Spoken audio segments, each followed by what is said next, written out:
Okay, welcome back, guys. Obviously, you're gluttons for punishment if you want to come back for another session of this.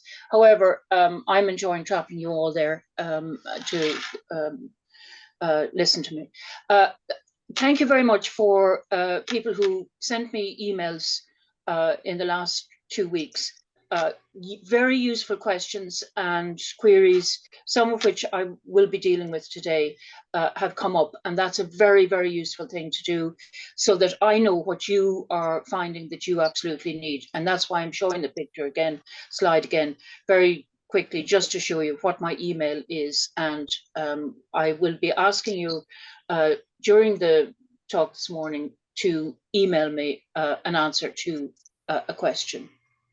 Possible answer to question. Okay, so this is what we covered in the first section, the aims and potential outcomes of the course, what you want and what I want to do from it, the introduction and the historical context. We had a very nice, I think, DVD of ethnographic example, and then talking about provenance, a very short piece on a bibliography. Now, I have a much longer bibliography that I will circulate as well, but the short one is a good way to start. And then any discussions of the material. And I come back again each time. If the study of pottery is to reach its full potential, it is vital that it is recovered and analysed to a high standard. That obviously covers every piece of artifact that we take from the ground and every piece of site that we work on, but particularly pottery. And the reason why pottery is so useful, as we say over and over again, is in many ways, it's the one thing that survives on almost every site. And so you can compare a rural site with a city site, with an urban site, then you can try to make comparisons between them. Who's living where, who's using what, and so on. And then you can look at, is there pottery there? Is there not pottery there? What does that tell you? Okay, I wrote down what we were going to have in the next sessions, a general knowledge of medieval and post-medieval pottery. I'm just reminding you of that, and we'll deal with some of them today. The quantification of pottery, a really close identification of medieval pottery types in Ireland, preparing for a license eligibility. And bear in mind, if there's anything else that you want to do, that goes in here, okay? A preparation of pottery to send to specialists, and I'm going to talk a little bit about that today. The potential for dating and food processing, and part of that is already listed on the sheets that I circulated to you. When you use illustrations and photography, and what is the best way to go about it. A specialist list, again, I'm going to deal with a little bit of that today. Essential references and how to reference again. At a later stage, we'll talk about the retention or the disposal of pottery and preparing the pottery for deposition. Now, if you see something in there that you have dealt with that I haven't listed, you must get back to me and you must say it to me and I will cover it, okay? So this is a cute little one. It has nothing to do with pottery. It just has to do with the appalling weather that we have in this country at the moment and around the world.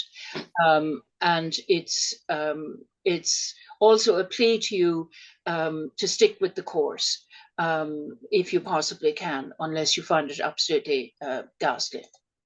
Now, today, what we're going to cover is, I thought it'd be better to start with a general knowledge of post-medieval pottery, because medieval pottery is fiddly.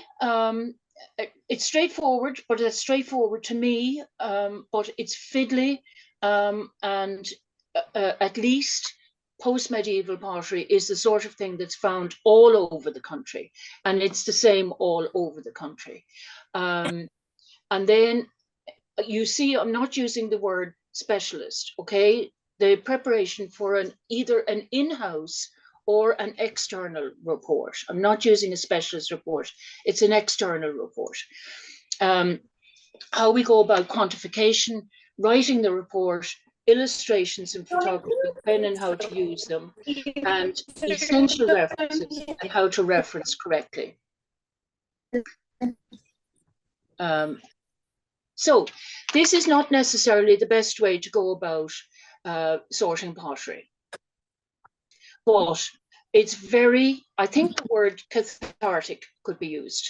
This is what I did during lockdown, and I showed this at IAI earlier this year.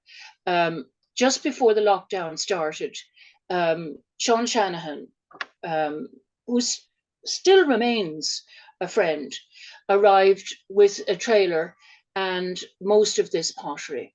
And it was a very, very large site in Dublin. And I will tell you the reason why I'm showing it to you in a moment. Do note the yellow marks all around the wall. So 1, 2, 3, 4, 5, 6, 7, 8, 9, 10, 11, and this one belongs to the rest of the site. Those 11 marks there refer to 11 sites that I dug out of my bedroom, not the bathroom, the bedroom under the bed, under my mother's bed, in the outhouse, in the greenhouse, and took them over to this same site. And I'm glad to say I was able to work on them and complete them there. Part of the problem with doing some of these sites is you don't have enough room to lay out the material and actually look at it. It can't just be done. Sometimes pottery people just do it as a trick and say, oh yeah, that's, yeah, you know, and that. A great deal of the time, you actually have to sit and look at the material and think about it and see, and give it some thought. So all of these were actually done at the time and sent back, I'm glad to be able to say. You have a whole mixture of material. In many cases, you have overbagging of stuff, and sometimes you have underbagging of stuff. But we'll talk about that also. A very useful piece to have are these very large plastic sacks where you will hold a lot of material together. One of the reasons I'm not terribly keen on plastic, apart from anything else, is when material comes from a site, it's very often not entirely dry.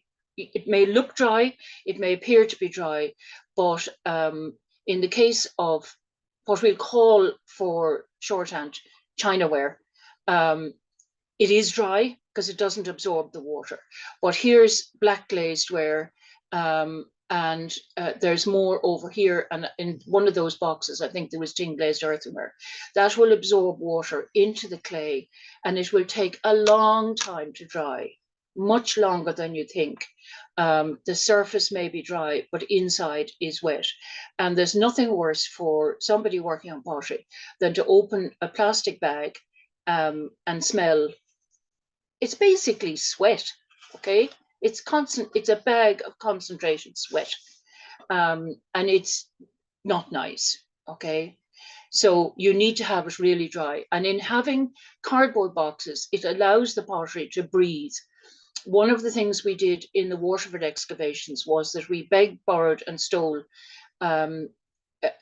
shoe boxes and boot boxes from all over Waterford. They were being thrown out anyway, and we used those, and the material was able to dry slowly and thoroughly. And then by the time we put it in plastic bag, it was not going to create a problem. If you come, and that refers to deposition in the museum as well, when you come to finally bag it and have it ready to put it away, that's your end use of the plastic bag.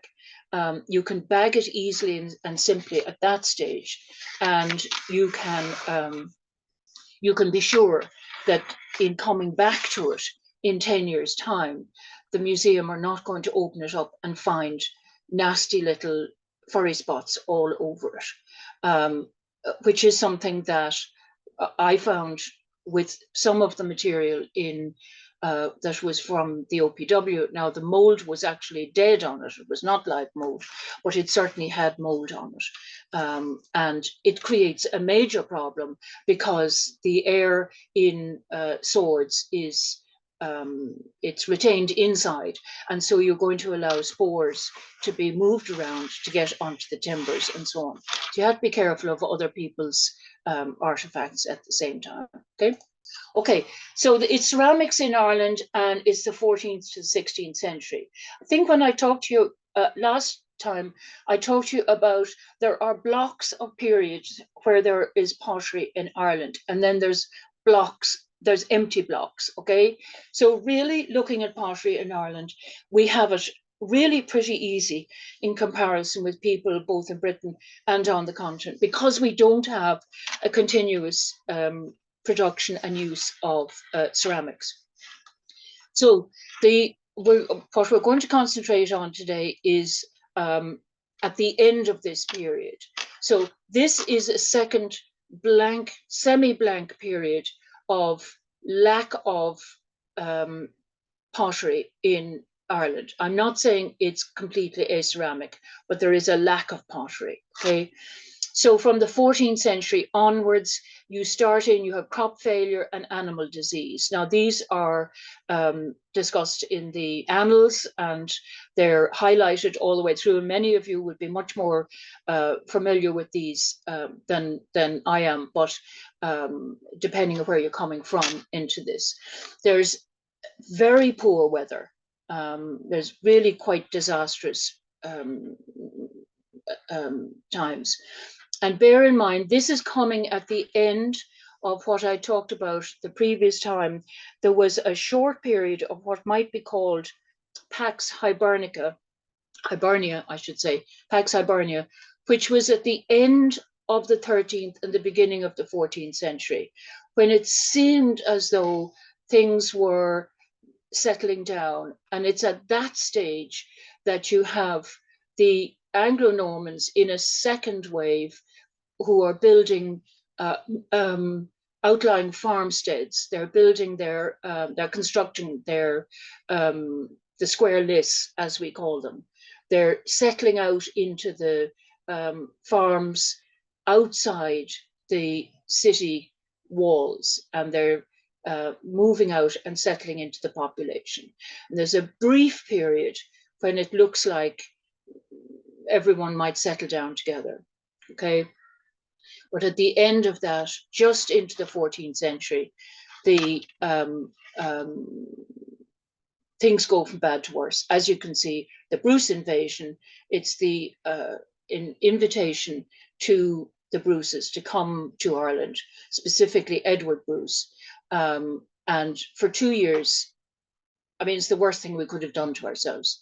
For 2 years, they rampage around the country, and anything that's live is dead at the end of it, basically. They just devastate the country. And so pottery is one of the few things they're worried about. What is of interest in the Bruce invasion is to the west of the city of Dublin, No, I beg your pardon, to the north of the city of Dublin, the north side where Cook Street and Crocker Street, and we'll talk about that the next time. At that stage, the Dublin citizenry, they burned the houses that were on that outside area so as to stop the invasion coming in. Interestingly, that's where the medieval pottery was being made, outside the city walls. And it wasn't, in fact, the pottery works that set it off. It was, in fact, burned deliberately to provide a barrier to the Bruce.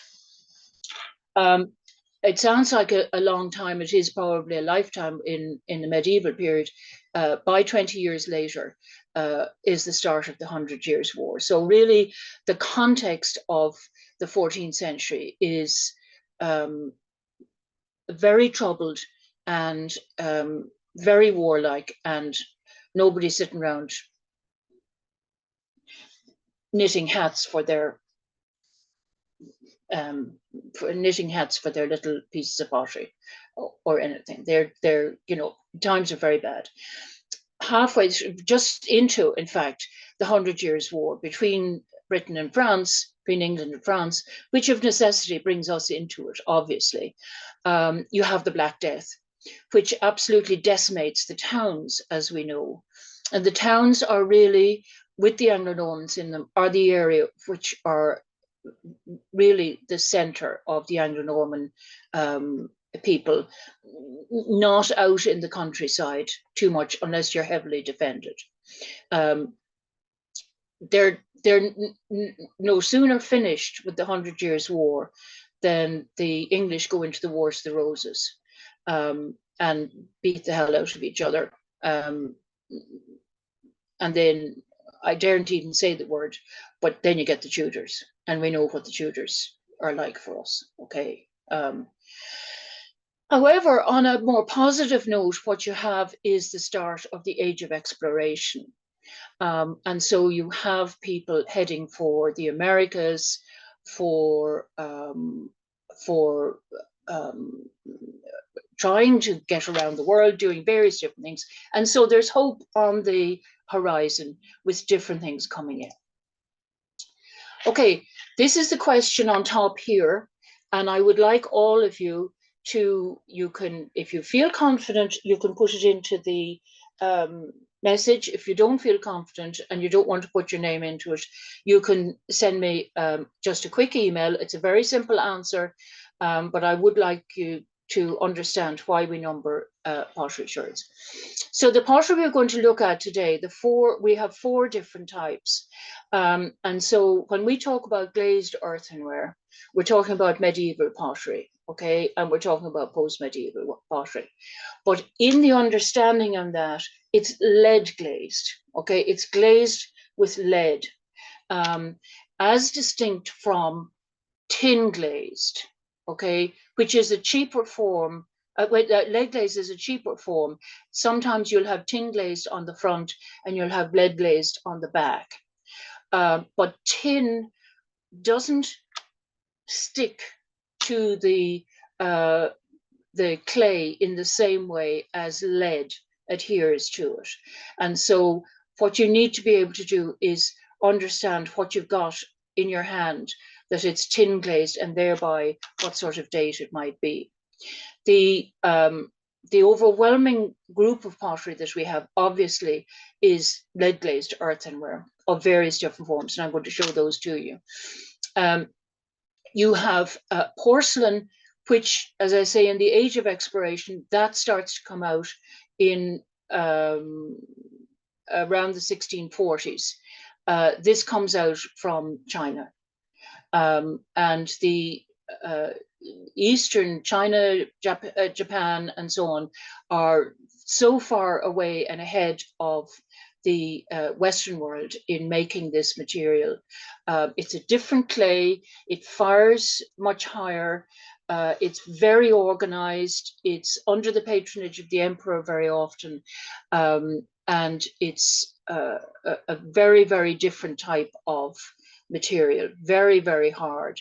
We don't have a huge amount in Ireland, but we are more used to seeing porcelain now. Those are the sort of pieces that we have in now porcelain mugs. We're so used to it. But when it started coming over, it was just such an amazing thing. And then the 4th type we have is a whole variety of stonewares. Okay.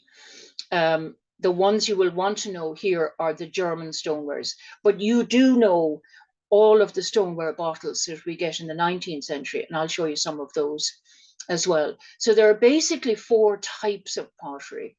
There isn't this variety in the medieval period here, okay? Obviously in the medieval period, at an earlier stage, they're making porcelain. Again, at an earlier stage, they're making tin glazed earthenware. Much before the 17th century, they're making it 15th, 14th century, but that's in the Middle East. They're making it there, and it travels across. It travels across, particularly with the Muslims, as they come across into North Africa, into Spain. It comes up through France. It comes up through Italy. It permeates up into the Netherlands, and it's actually some Dutch potters who come to England and bring it in there. And yes, it does come to Ireland, but only a very tiny amount, and I'll explain that to you. So bear in mind, there's the 4 different types that you need to be able to distinguish from each other. And in these couple of pictures, I just want to show you, these are paintings from the 1630s. And these show an alchemist's shop. And here you can see all of the range, the full range of material that's being used all at the same time. So for example, here we have a glazed red earthen, what we would call a glazed red earthenware pot. And you can see quite clearly on that, I think, that it's not glazed on the outside, whereas this pan is glazed on the inside. And I will have some pieces that I can actually show you. We'll do another screen sort of thing in a while. These ones are pieces of tin glazed earthenware, and many of you would know them. They're what we call ointment jars. And there's another one here, and they're up here. And what you see on these are pieces of cloth that have been permeated with wax, and they're tied off on the top. Now, if you go into the fancy food supply, not food supply, kitchen supply shops, you can buy 4 of those sheets for 20 squid or whatever at the moment. It's sort of made a comeback, and you can look at these sort of pieces, but this is what they would be covered by in order to keep the air out. You're never going to get an exact fit on the top of one of these jars. This top doesn't need to be airtight. This does, okay?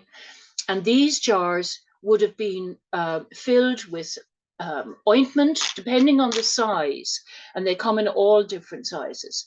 They would have been filled with ointment, face cream, cream for your hemorrhoids, possibly the same thing. They wouldn't have been bothered with which it was. Many of them were sort of quack pieces anyway. But you can see this is a Dutch house, and here this is a stove. See, your little door is open on the stove, and he would be, that's why the dog, of course, is sitting right beside it to keep nice and warm. They would have heated the stove. They have a pan, a pot on top of it, and this liquid will go up through here and then will condense down. If you see on the side there, when they actually switch it on and get it going, they condense a lot of material to make perfume or whatever. There's a glass bottle here that looks along the same lines. And again, you would condense the material, and what dripped out here then is the result of that. Quite a lot of glass in the area, in the building. Many things hanging up on the wall or on shelves here. Workers over here. There's another fire here, and he's stoking the fire, and he's making various different pots and pans. He's got what looks very much like a copper kettle going on here. Supplies coming in here, and there's always a nosy neighbor looking in from next door. Second series of pictures here. Here's your nosy neighbor actually dealing with the alchemist down below. And what she has in her hand is a chamber pot. The reason we know for sure that it's a chamber pot is it's got a flat rim on it, make it comfortable to sit down on. Okay, again, shelves of material, always a globe to see what's going on around the world and communicating with other people. A little jar, again, covered with a wax cloth. He's got his egg timer here, which is not for the egg, obviously. It's timing how long he's looking at the material that's in the glass jar.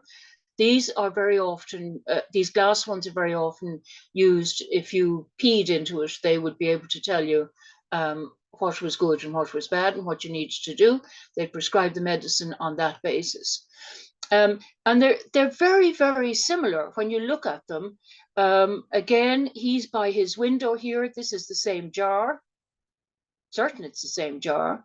But this gives us, this is a glazed red earthenware one with the glaze on the inside. This shape we know is a stoneware jar made in Germany. These are Dutch, and there's a tin glazed earthenware one. So you have all of these together, other in fact than porcelain. So it's just before the porcelain is arriving in. And again, the nosy neighbor is looking in. There's another fire going over here where the material is being prepared. Materials being prepared. This one, this is very definitely Dr. Pimple Popper from online, and is dealing with whatever's on the back of his neck.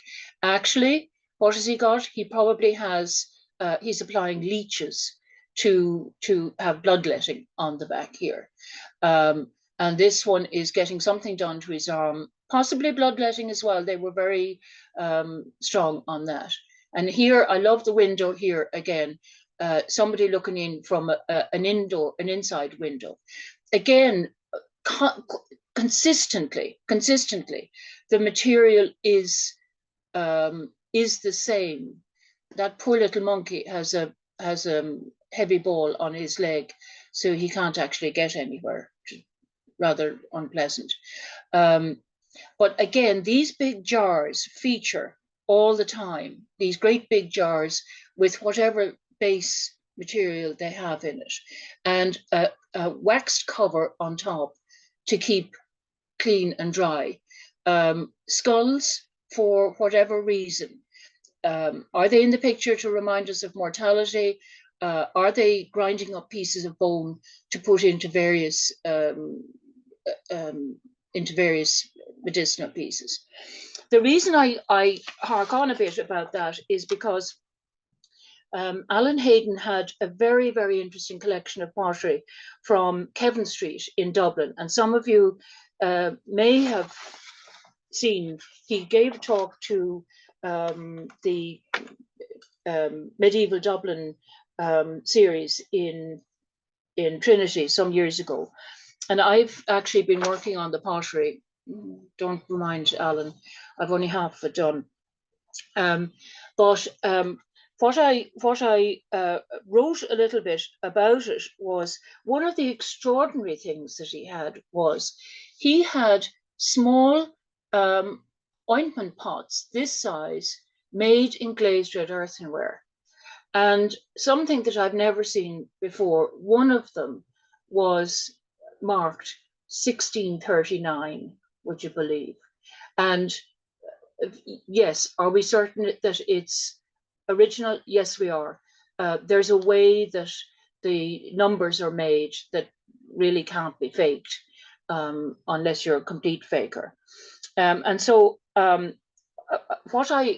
you don't mind, I will read what I wrote there at that stage, because there is a piece, the Dublin Assembly Roll of 1633 lists regulations concerning the ordering of markets and to reform the abuses of the Cross and Christchurch Lane, all those that bring earthenwares and timberwares are to be removed to stand in the large part of St. Thomas Street or St. Michael's Lane. This is where you're to go. So there's regulation, there's very rare references to earthenwares in any literature, But earthenwares and timberwares are the pots and the plates of everyday Dublin. Timberwares are the treen, what we call treen now, small timber pieces. Your plates would have been timber, most likely. So I've simply said here, many 17th century paintings available online, which is where we got these, where Alan got these, and I had some other ones as well, show apothecaries' shops of the period and the semi-chaotic jumble of ceramic and glass vessels in use at any one time. Included in the ceramic items are large and small glazed red earthenware vessels with and without lids, tin glazed earthenware pots of various sizes, almost all decorated, many covered with a wax cloth tied down with thread, stoneware bottles to hold liquids that might taint others if held in earthenware pots, strainers, flat pans, and chamber pots, all the vessel forms and fabric types present in the Kevin Street assemblage. It was, in fact, an apothecary's shop at that time. And then the presence, again on that site, of one of the very first Chinese bowls to arrive in the West, and the clear change from colour to blue and white, reflected in the tin glazed earthenware, is one of the rare times in a ceramic assemblage that reflects a clear cultural change, a division over, and I'll show you some glazed red earthenware, tin glazed earthenware, to show you the changes in what they're actually doing at that stage. So I'm not saying that apothecary shops are trash like that. The painter is obviously making a point of showing what is there. In fact, here, although you don't really see it, once you see a dog snuggling up nice and cozy on the plain floor, you see this man's shoes, and they are up on top of a pottery piece where there is actually a fire inside it, and he can keep his toes warm during the winter. A sure and certain recipe for chilblains, actually. But anyway, that's what he's doing. A bronze mortar and pestle here, and pieces of pottery that are a distinctive Dutch handle. Now, tin glazed earthenware. While this may not look, it may look staged. In fact, it's not. It's a table at which I have eaten when I was younger. When I first went to France, a grand-père, the man of the house, very bourgeois, as they call it, a very bourgeois house. A very big, fine house. He patronized the local pottery production, and he liked what they made. And in when did I go? In 1966, he was eating off tin glazed earthenware. That's what he chose to eat off. That's what he chose to have. These are all pieces of tin glazed earthenware. They're a complete matched set. What was funny really was the picture is taken like this, but in fact the way he had it was when we were there, his grandchildren were there as well, and he had a huge bench. And I started out sitting here. Grandpère obviously sat in here. They put in the bench and they moved me over to the middle of the bench because I didn't understand enough French not to know that I was taking care of the children. I assumed that I was working there. And so I would get up and help to clear the table. And I was not supposed to clear the table. So I was put in the middle of the bench here where I could not get out. What they would do was he compare when he wanted to change the meal was finished, was ready to be changed, he would ring on the bell here, and a scaddle of servants would come in from the kitchen beside, and they would clear the table, take everything out, and then the cook would have everything ready to bring in for the. It was grand living. It really was. Some of these pieces of furniture, just on an aside, these are the sort of pieces of furniture that are very typical of bourgeois houses in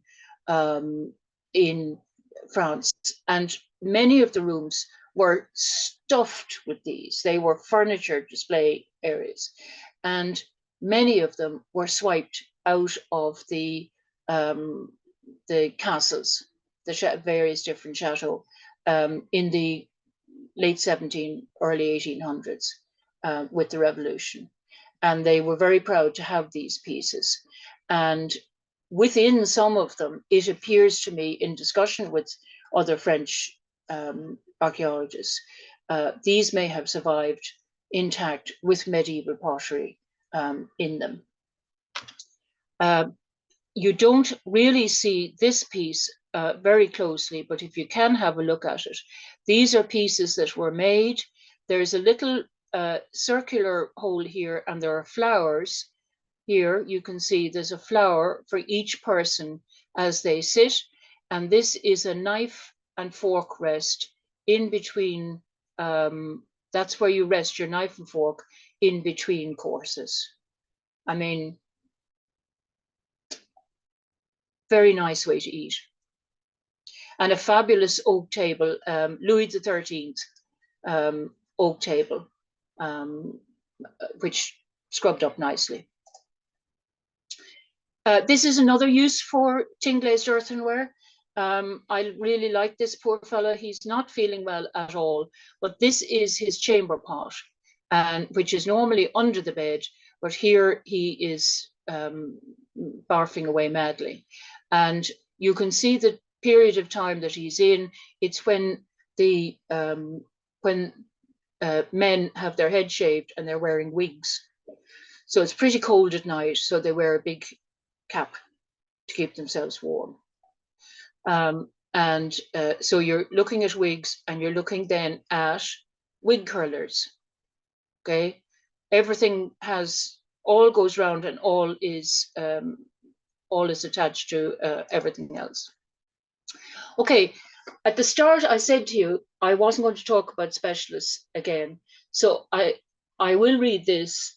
I confess that there was a time a good many years ago when, if I heard someone introduce me as an expert on Irish pottery, shall we say, I was inclined to believe him. I have since learned better. In short, there is truth in the adage that the more one learns, the more one needs to learn, and that among antiquaries there can be no experts, only elderly students. And I think it's really important that specialists should be humble enough to know that, and not to set themselves up as a semi-mythical beings that are above everybody else. The way I see what I do as a pottery, I specialize in pottery, and I was fortunate enough to start with Maurice Hurley with what I would call a very big net with big holes in it like that. And I learned 3 or 4 different types. And over the years, the holes in the net have got smaller and smaller and smaller, and less things are getting through. I'm catching more of the stuff. I'm understanding more of the stuff. But it doesn't happen without a fair bit of work. And that comes to, that quote is from his book, and I have it listed here, A Guide to Artifacts of Colonial America. And if you don't have it, you should get it. Okay? He goes on to say, nevertheless, this student has been toiling in the archaeological wilderness of the 17th and 18th centuries for 20 years, and it is reasonable to suppose that he may have emerged knowing a little more than those who are just setting out. Okay. I think that this, although this dates to 1968, and although it says colonial America, you that excavate in Ireland are very well aware that the 17th and 18th century, particularly the 17th century, is where our material in Ireland is completely jumbled up on the ground. And so we need to look outside Ireland to find the proper dating of the material that we find on site. And so when we can sometimes find it in a context, we have a better idea. I hope that all of you have this. And if you don't, you should get it. It's been, I don't think it's ever been out of print. And it's absolutely vital. Okay, I put a cat just to have a little short break. It's 10 to. If everyone wants to go to the bathroom, come back in a couple of minutes, if that's okay with everyone. Shake a leg, stand up, sit down, whatever. We come back in about just before 11. Is that okay? That's perfect. Thanks, Claire. Okay. Okay, I asked you a question, and a number of you have written back, and thank goodness you haven't given us the obvious one, which is because the museum says we have to do it. Most of them are in fact, they're all along the lines of, but it's amazing how not many people don't realize why you actually number the pottery. Bear in mind, the pottery shards are not artifacts in and of themselves. And this is something that creates a bit of a problem when we're numbering other pieces, other items. And it has led to some confusion in, it's led to some discussion between myself and the museum as to how to number and how to quantify the various different pieces. The reason we number is so that it's retrievable. Because when somebody goes through the pottery, what you do is you sort into a particular fabric type. And you sort it blind, okay? And by blind, I mean is you simply sort all the pieces without having a look at what the context is. And then you work your way through it and start to see, do pieces fit together from different parts of the site? But you must always be able to go back and reconstruct what came off the site at whatever time. And so putting a number on the piece of pottery, although it's irritating and although it's over processing for something that's not an artifact, it's the easiest way to keep track of it. And we'll get on to measuring versus weighing later, when I've had a second cup of coffee, I think. A stronger cup of coffee. Okay, I'm just going to show you some of the pieces of pottery that we found in Cork to illustrate, and that's not to put Cork over Dublin. There's just some nice photographs of various different pieces.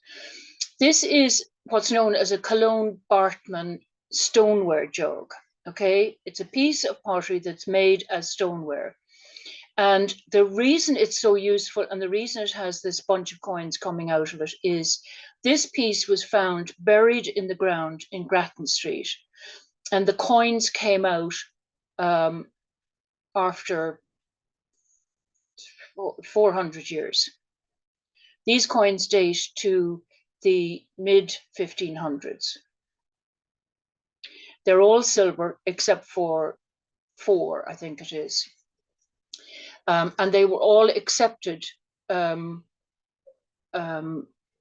Europe, although they're not all from one country. And the reason they're all accepted is because the face value was what you weighed them, and they were their weight in silver. The ones that were duds are ones that were put in by Henry VIII, who decided to trick people with the coinage. And so what he did was he took in the English coinage, substituted a certain amount of non-silver into the coins and sent them back out again. So they weren't worth the value they said. These were found buried in the ground, as I say, in Grattan Street. And the reason they're put into this jug is that this jug, although it looks very much like glazed red earthenware from here, it's not the very best photograph you could possibly get, but it looks very like a medieval jug. It's actually stoneware, and therefore it's impermeable. And the way that stoneware is made, it's a different clay to earthenware, and it's a clay that will take firing up to 1500 degrees. Much harder body in the pottery, and the way this so-called glaze is put on it is not actually applying a glaze, but what you do is, or what the potter does is, you put salt into the kiln at a certain stage in the firing, and this reacts with the clay and it puts a surface finish on it. Now, stoneware is very much what we're used to using now. We very often have stoneware mugs or porcelain mugs rather than anything else. Certainly, I would think most people are not really keen on an earthenware mug. I think we're sort of health and safety, and both earthenware and tin glazed earthenware can chip quite easily. And unless you're certain that you're the only person using that mug, I think people are more careful of. Niamh, are you okay with that mug? I'm worried about you. I'm okay with the mug. Okay, all right. You see what I mean? We're used to using these pieces now, and we don't think about them. We don't think twice about them. This is an early one. It's a very interesting piece. It's got this banding around it. This is up and this is down. It's got this sort of oak leaf, rats. You weren't supposed to do that. It's got this oak leaf finish on it, and it's got these funny little Renaissance sort of helmeted soldiers all the way around. These used to be referred to as Bellarmine, okay? And you will see them in literature, and you will see them, in fact, the Facebook page is listed as Bellarmine jugs. Now, Bellarmine is a completely wrong name for them. The name that the Germans use is Bartmann, which means bearded man. And on the front of this piece here, on this side, there is a picture of a bearded man. They're the ones that we see very, very often. We get a huge number of them in Ireland, and we would expect to see them on a regular basis in all different shapes and sizes. So Bartmann is the term that you need to use on it. They're made in Cologne, French term for the word, or Köln, K-O-L-N, as the Germans would say it. And they're also made in Frechen, which people would know of as well. The two places were only 10 miles apart. And basically what happened was they were making stoneware in Cologne, and because you have to get to a much higher heat when you're making stoneware, the place stank and was covered in black, nasty fumes and so on. And they were run out of Cologne, and they moved 10 miles down the road, and they were making it in Frechen. So sometimes when we're writing pottery reports, we'll go Cologne Frechen. So you have these, and you will have quite a number of these in Ireland. Where we would differ, and it's quite surprising, we would differ from here to England. We have a whole series of jugs that come in here that they really don't get in England, and they have a series of drinking mugs that we I think we have one. I think Roseanne has seen one of them, and yet they're all over England. This, no, I'll tell you later. I've gone and done something yesterday, and it will involve all of you, I'm afraid, but it's not happening this year. So I'll give you notice, okay? So these are stoneware, and the huge advantage of them was that they were impermeable, okay? But they're difficult to make, they're expensive to make, and they concentrated in Germany in making that. For a long time in Germany, they really didn't discuss this material. They didn't, because it was so widespread, because so much of it was made, it was thought to be the people's pottery and therefore not really of interest in looking at it. However, much recent research now has gone into it, including David Gamester, who was in the B&A. He did a huge, what they call a magnum opus on German stoneware all around the world. And this is where I come up with a chip on my shoulder. It didn't mention Ireland, even though what we were getting was quite different from what they were getting in England. So he inscribed, I tackled him on it, and he inscribed the front of his book, which I had to purchase. He inscribed it, "To Clare, think of me when you look at German stoneware," which is not very helpful. So other places made stoneware, Belgium, really in the same sort of areas. And stoneware is very typical of Germany. It's also made in London, Lambeth in particular, and John Dwight is a man in London who made a considerable amount of stoneware. And the difficulty we would have on site is it German or is it in English stoneware? And it's really only in handling the material and getting to know the material that you can tell the difference. Sometimes I'm confused myself. Sometimes the London ones, they put a Bartman, a bearded man, on the front of it.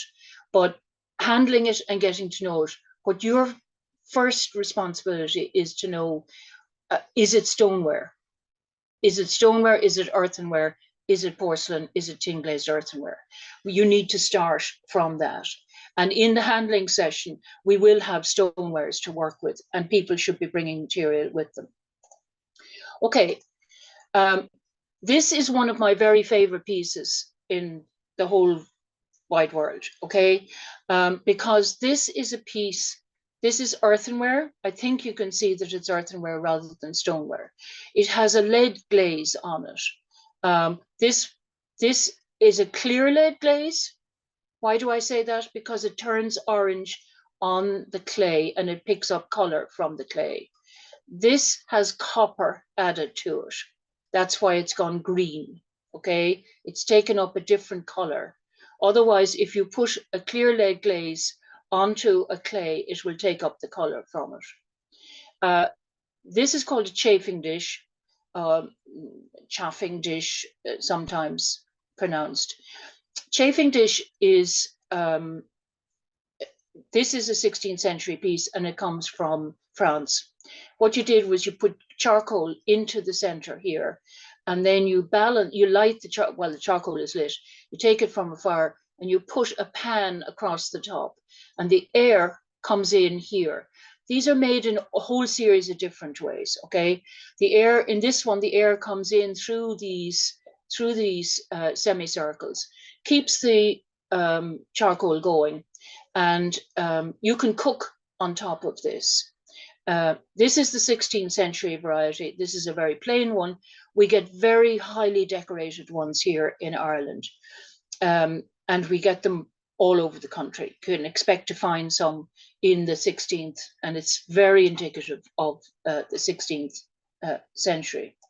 For the 17th century, it's not such a beautiful picture, sorry, but this one is an English one, 3 knobs, same sort of principle. handles where you can carry it around, move it safely, not burn your hands. You can move it safely from place to place. And you put your dish, again, it will balance properly on top here, and you can cook. On the Facebook page, there was a picture of somebody who had found one recently. It's made in a different way. It's got a chunk cut out of the bottom here, although there is a base underneath it, and there are holes pierced in the center here, and therefore the air comes up through here and keeps the charcoal going. They didn't have knobs on the top of it then because they didn't need to, because the air was circulating in a different way. And again, you put your piece up on top. This is a 17th century one and very indicative of the 17th century. And in the 18th century, they continued to be made. And certainly in Cork, I haven't seen such evidence in Dublin, but I have seen evidence in Cork where they're being made in glazed red earthenware as well. And they are an extremely useful way to cook. You can take a bench, you can take a timber piece, and you can have a line of 6 of these in a row, and you can cook along on those. You're not bent over a stove. You're not bent over a fire. You're not reaching in behind 2 circles in the front. You're not reaching into a big pan at the back. You can separate them out, and you can have a series of dishes going all at the same time. And I just think they're the bee's knees, really. Now, I wanted to show you, this is something you're going to have to learn and you must know about, okay? When I finish these, what I wanted to, we practiced this morning a little bit, but it doesn't really work. I want to show you some pieces of pottery as well. But what we'll do is we'll have a bigger screen and I'll hold them up and we'll go through them. I want to show them to you here from this. These are 3 pieces of North Devon sgraffito. Okay. In the literature, you'll sometimes you'll see it referenced as sgraffito ware. And I don't ever want to see you putting that down in a report, because sgraffito simply means the way that the piece has been decorated, okay? And that decoration, that type of decoration is done in the medieval period as well. And it's simply lazy to call it sgraffito ware, okay? It's North Devon sgraffito ware. This is so typical of the 17th century, and it is all over Ireland. Everybody has this. Now, I have to tell you, not everybody has these 2 pieces, because these were recently found in an excavation in Cork. Thank you. I can see your mouths going Cork. These 2 have been found, and in fact, when I shared them with John Allen in Exeter, they have no record of these designs, either of these designs, which is quite extraordinary, because in North Devon they have excavated almost every single kiln that they're finding around the place. So it is quite extraordinary to think that after all this time, new discoveries are still being made of material that we assume that we know a great deal about. I wanted to show you this one as well. It's a very rare piece that I have never seen another one like it. It's a gravel tempered, and I'll show you what that is shortly. But this is a floor tile. It's got a strange bird of some sort on it. It's North Devon gravel tempered, and they don't have that pattern either. And that's from the same site as this one, North Main Street in Cork. And just to finish it off and to annoy everybody in the audience, these are pieces of a ridge tile. There's the top of the ridge along here. And this is the sort of piece where some of you may recognize it, very, very faint sort of glaze on it, and a very corky sort of look, very spongy sort of look to it. This is from North Wiltshire. It's a medieval piece, and I'll go through those the next time. It's a medieval piece. It's a ridge tile, and it has never been found in Ireland. And that came from the same site here. So there are new pieces being found in urban sites all the time. And the important thing then, your specialist that you want to look at is the person who will know the relevant specialist to ask about these pieces, to pass on the information, to get that information out there, to record these designs. They do have a dish with a fish on it, and they do have a dish with a bird on it. Trust me, that's a bird. There's two legs, there's the little body, there's the egg. No, not really. There's the tail, whereas this one is quite a standard one, with the six-petal flower. And then you start looking at something like this. A lot of these pieces have circles around here. This is a particular way of making the circle. And can you compare those with other ones?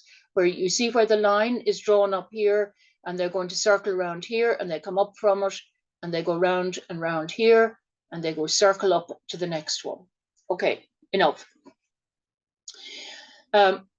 You can see where the patches of white are here, and you can see there's a very grey or very pink fabric, and I will show you these because I have the pieces here. I'll show them to you afterwards. This fabric from North Devon fires pink and grey, sometimes both together on one section. And what is done is they make the earthenware piece, they cover it with a very thin white slip, and white slip is a very thin layer of clay. Obviously, the white clay is more expensive, and so they do a tiny covering of slip on it.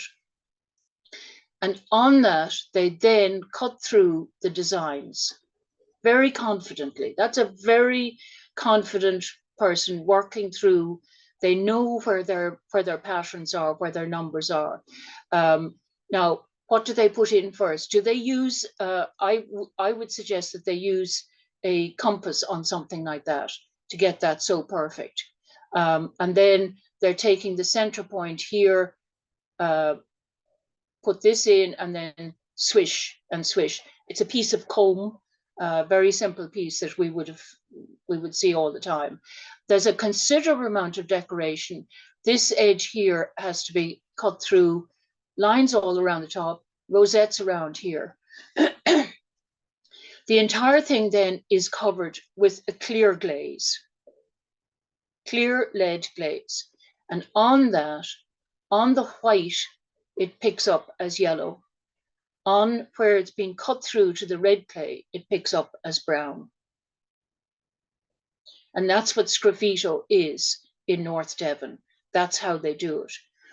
And the reason I'm very, very, you must know this one. You must know what it is, and you must know where it comes from. And you must be sure of it. There are other glazed red earthenwares that are decorated in sgraffito, made in, primarily in, there's some made in Wexford, in fact, but the only way to describe it against North Devon is they're just off, they're just not quite what you want for North Devon. And never ever worry about, when you're doing your sorting of your pottery, it's not the final sort. When you do your first sort and go through the material, and then you get all of the material together, as I did when I went to go back through this the other day to pull out some pieces to show you. I had sorted this entire group of North Devon sgraffito, went back out, and there are 6 pieces that are, no, Claire, they're not North Devon sgraffito. When you look at it, they're actually glazed red earthenware slip trailed, which is a different matter altogether, and I'll show that to you. It's a different way of doing it, okay?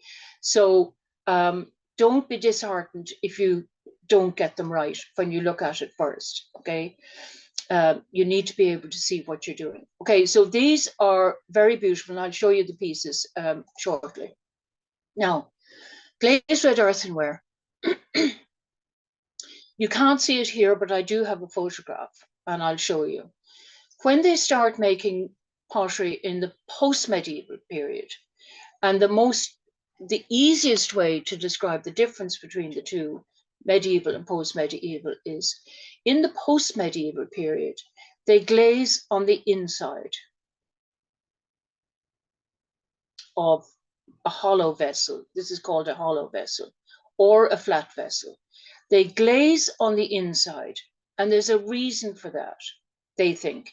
They glaze on the inside in order to make it as impermeable as they possibly can. The problem with that is that they don't find out for quite some time that the lead glaze is poisonous. And so they'd be better off putting the lead glaze on the outside. It doesn't have time to seep in and take material from the outside before it's used. If you're storing in it, yes, that is a problem. And I'll come back to that when we're talking about Leinster cookware. So the basic thing, and if I could teach you nothing else than the difference between a piece of glazed red earthenware and a piece of medieval glazed red earthenware, it's that medieval glazed red earthenware is glazed on the outside. How do you tell the outside? Look at the curve of the vessel. Examine the curve, okay? See, hold it up and see where the curve is. If the curve is like this and it's glazed on the outside, then you're more than likely looking at medieval. If it's curved like that and the glaze is on the inside, you're more than likely looking at post-medieval. And I can't tell you how important it is. I think I said it to you the very first time around, when somebody came to me and they had a piece of pottery which they had identified with absolute certainty as medieval, and it's a piece of glazed red earthenware, for the very simple reason they had not looked at the curve on it. And the curve here showed that the glaze was on the inside and was a piece of glazed red earthenware.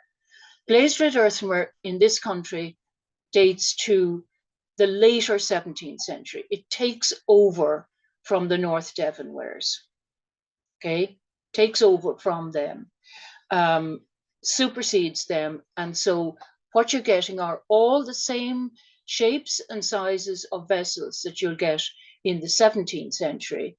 You're getting them in the later 17th, 18th and 19th century, but you're getting them primarily in earthenwares. These ones are from Cork. Are they made in Cork? Possibly. Thin sections weren't done of these vessels, but we do know that there was a very extensive pottery in Youghal, and we do know that there was a glazed red earthenware kiln site in Cork, funnily enough, in the only medieval standing building that we have I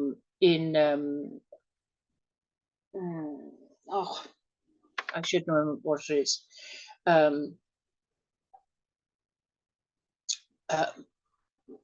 In Red Abbey, sorry. So what you'll have are various sizes of dishes for dishes, bowls. This is the sort of thing that classically the English would call a panchion. You see this very heavy base and a very wide top, plenty of room to put something into. Big dish, as I say, wash the child in it, make the fruit cake in it, mix up your bread into it. all sorts of things. And the reason it's made like that is that it's not intended to be moved. Sit there and let it settle. I was watching a Antiques Roadshow the other day, and it was from Derry, Londonderry, and there was a beautiful piece of glazed red earthenware with slip decoration on it. And the expert said that it would have been used to settle the milk in order to make butter. And she said the milk would have been left to settle for several days. Well, I'm sorry now, but after several days, that milk would be stinking sour, okay? It would take a couple of hours and the cream would rise to the top. It did not. What was handsome about it was that she could identify it as a locally made piece from Northern Ireland. And I'm trying to see if I can find the picture again to show you. Beautifully made piece. When I say beautifully made, I use it in the Irish term of honestly made. An honest piece. It is what it says, what it is going to be. These are two jugs these are two of the ones that were illustrated. And as I say, found in Cork, may or may not have been made in Cork. And I actually have another one here, which I'll show you shortly when we go to full screen. Stained on the outside, don't know, may have been burnt in the kiln, who can tell? But what you can tell from this one is you can see where the glaze is there on the inside of the vessel, but they're not glazing the outside at all because they feel that there's no reason. The reason for that is what they're competing against, or what they are complementing at this stage. They're not really competing. What they are complementing is the rise of the Staffordshire potteries, and therefore the rise of tableware as we know it now.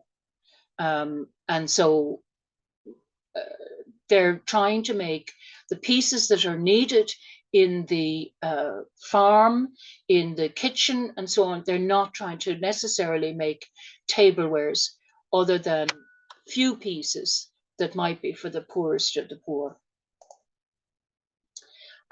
Again, there are cups, quite large cups, and they would look very, very large to us, but in fact, you know, you're talking about soup, big bowl of soup. You're talking about these sort of handled bowls. This one is very distinctive, and they call it a porringer. It's easy to recognize because of a particular type of handle. And I have one of those handles to show you. Again, one of those fine jugs. This one happened to be marked. And then a chamber pot. And I have one to show you as well. Again, very distinctive to see the flat top on it. A handle coming from the top here is single handle coming from this side. And very often what you'll get is on the inside, you'll have limescale residue from PP, which makes it's great to show it to the transition year students that come to the site because they scream and run around and think it's terrible, you know. Again, this happened to be found in Cork. It's a very handsome black glazed bottle. In this case, what they've done with the black glazing is putting it on the outside. I actually have never seen this one, and I don't know whether it was glazed on the inside as well.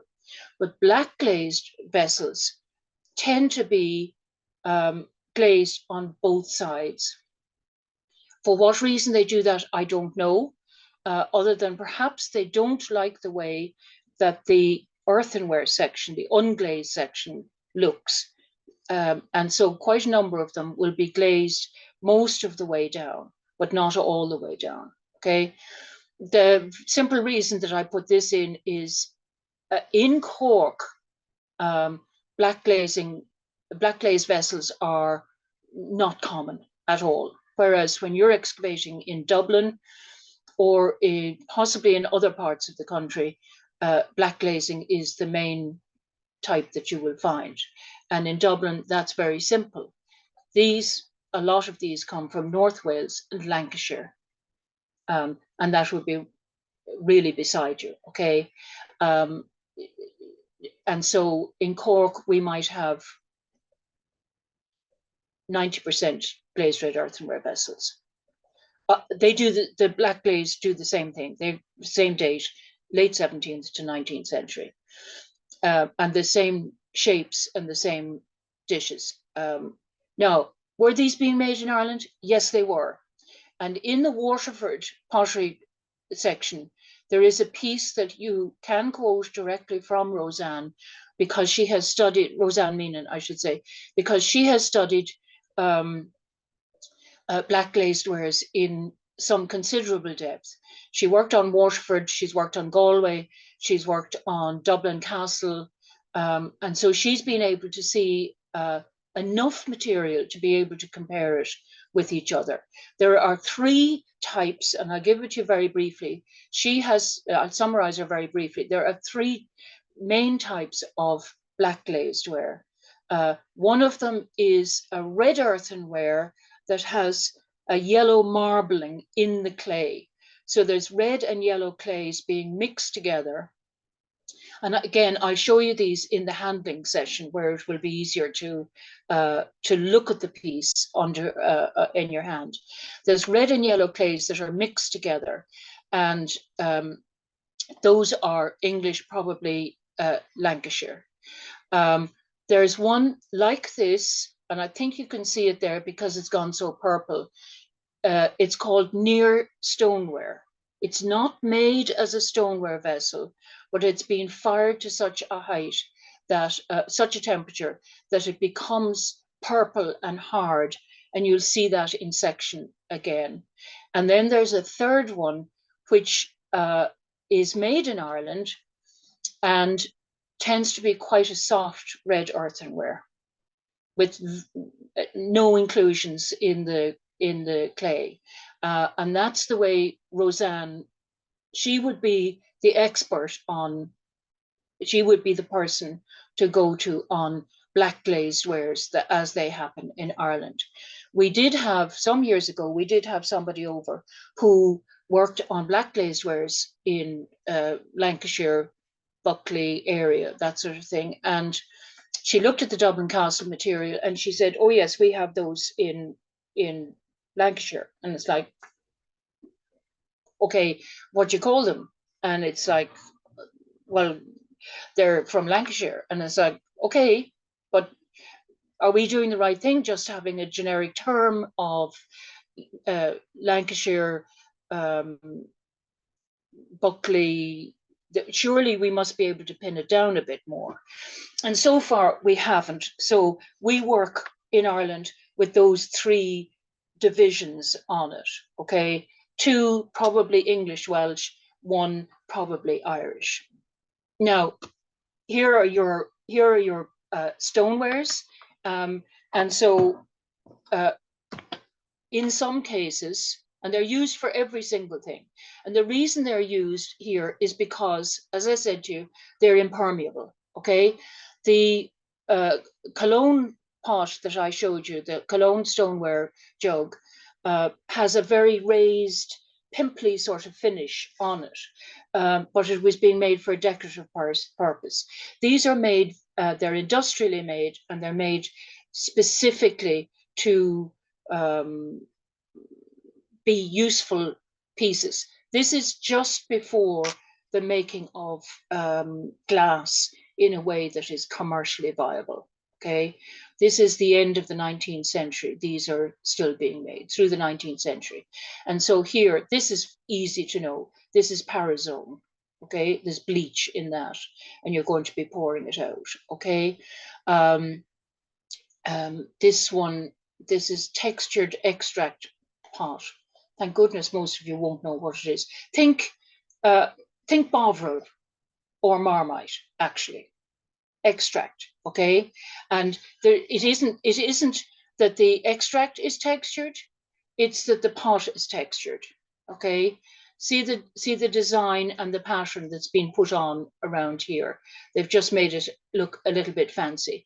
See the line along here underneath the rim, and here again, what they will have done is they will have tied the top off with a wax cloth and string to keep the air out, and that's what you will be putting in and out on it. This one beside it is called a rennet jar. A lot of them are very difficult to tell from each other, but this one is called a rennet jar, plugged with a cork. In fact, I shouldn't call it a cork. Plugged with what we call a cork, but it's a wooden bung would have been used in these ones, probably still. And rennet, of course, is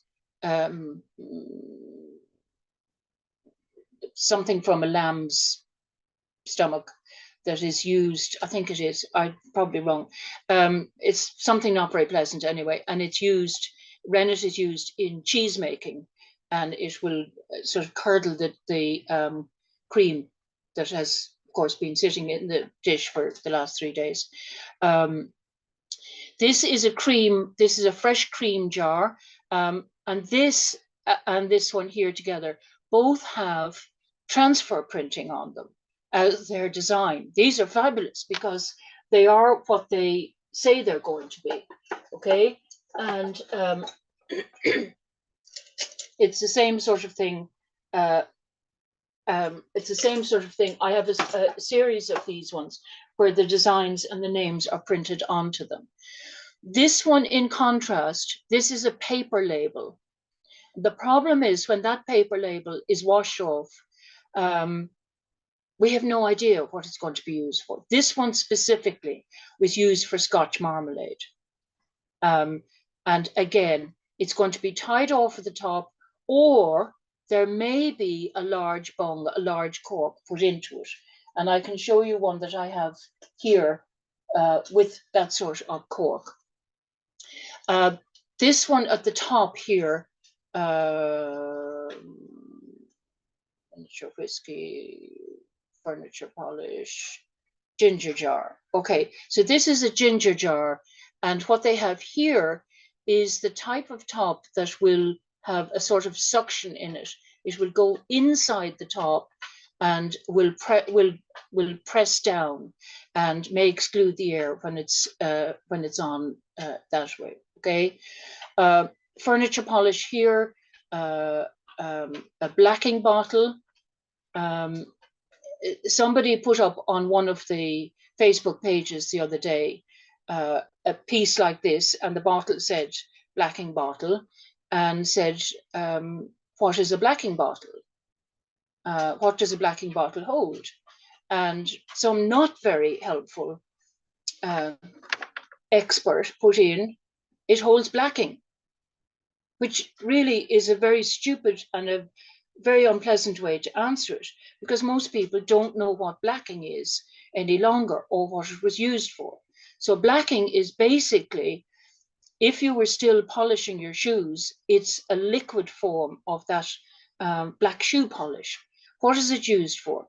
It's used for around the grate and around the fireplace in the Victorian houses. And the job of the blackie, which is a term that we couldn't possibly use any longer, the job of the blackie, who is the lowest form of the little housemaid in the house, she's not even a housemaid.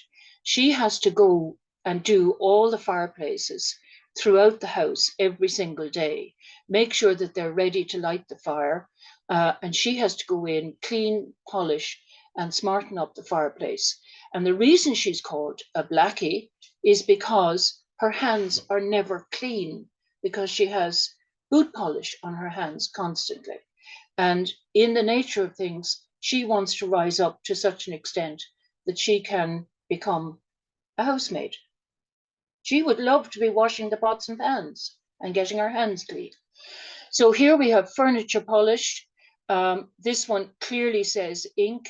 There will be large bottles. Ink will come in a large container, or actually quite often larger than that. And then it will be poured into small inks that we know about. And again, I'll show you some of those in the last session. Usefully, some of them have a mark on the side here, but this may tell you simply who made it rather than what it was made for. Okay, so this one may have a mark on the back. I have a jar really about this size, but this sort of shape. And you look at it, my mother used to use them for preserves. So she would make, for the school, she would make, 40 or 50 pounds of marmalade at a time. And she would jar them up in these 7-pound jars. But actually, they came to us with labels on them, and they were for paint, Harrington's paint. So I still have one out in the outhouse here with Harrington's paint label still on the outside. So they're repurposed because they're used constantly. And she used them right through the 50s and 60s to make marmalade, to make jam. And because there was no such thing as a freezer at that stage to everybody under 100, since there were no freezers, you had to preserve things. And so she grew a lot of beans in the garden, and you had to salt them. And you salted down your beans. And since I think that one of the reasons she had several children was because we were put to slicing the beans endlessly and salting them down. To prepare them for cooking was another matter because they had to be rinsed endlessly after that. Okay. Now, to help you with some of this, one of the things you should do is, this is the website for medieval pottery. It's actually now called medieval and later pottery. Okay, this is our website. This is the website for people working on medieval and later pottery in Britain and Ireland. And as I keep telling them in Britain, British pottery is Irish pottery. This is what we're getting. Okay, so it is all the one, and so we need to look at each other.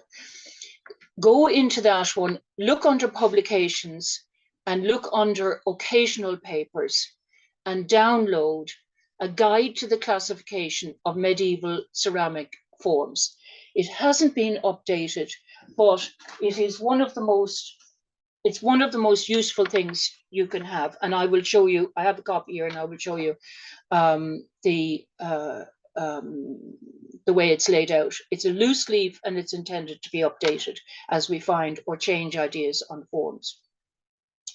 This website, the potteries.org, is for all Staffordshire potteries, for all people making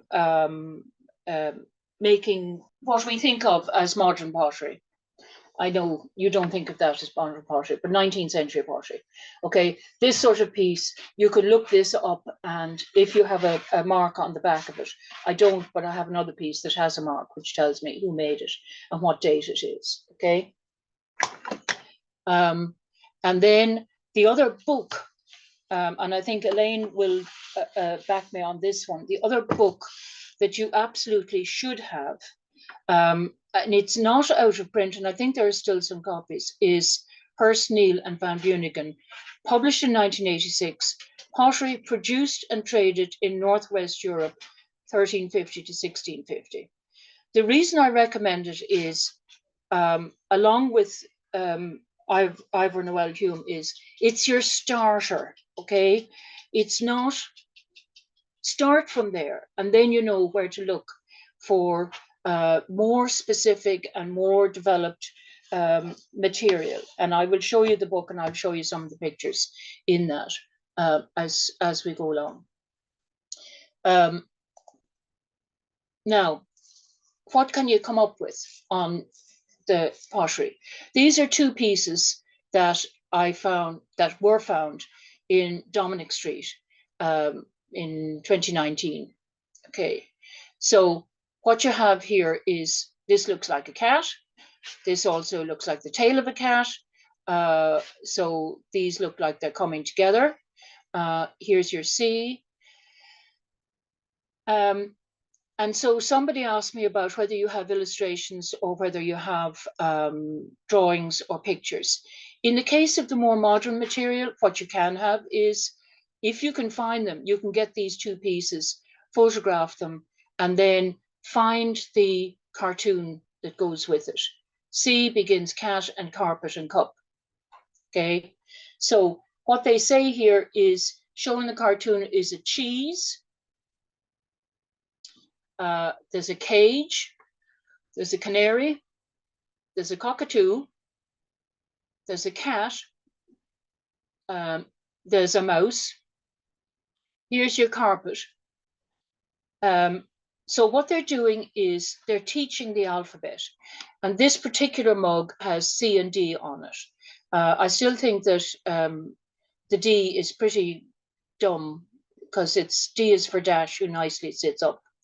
And anybody who's a cat person goes, yeah, that's about what they do. You know, they don't really do much more than that. So there are 12 lines. So it starts, C begins carpet, cat, claw, cage, and cheese. C is always in ice house, but never in freeze. So you're teaching the children. It's mid-19th century. And socially, this is a period of time when you start to teach children how to read. There's enough leisure time. You're talking about not all children going into factories and so on. You're talking about a more middle class. You're talking about looking at something like this and seeing that the people in this house have some leisure, that they are spending time on teaching their children how to read and write. It gives you an indication of the class of family that's actually living there. Now, the problem is that when you start looking at something like that, it leads you down a rabbit hole. And this is part of the rabbit hole I went down as a medieval pottery specialist during lockdown. Gifts for Good Children and its companion, part 2. So Gifts for Good Children from 1790 to 1990. Plates and Mugs, the ABCs of ABC ware. That's a very strange book. It's the way it's laid out is very strange. But here's a fascinating one: 100 rhyming alphabets. And so she has most of the, that's only 100 from the collection that she actually had. And then you can get other little pieces, not really so useful, but it's a collector series. She talks about what you can collect and so on and so forth. This is invaluable because it shows each piece, and I was able to identify quite a number of the pieces that I had.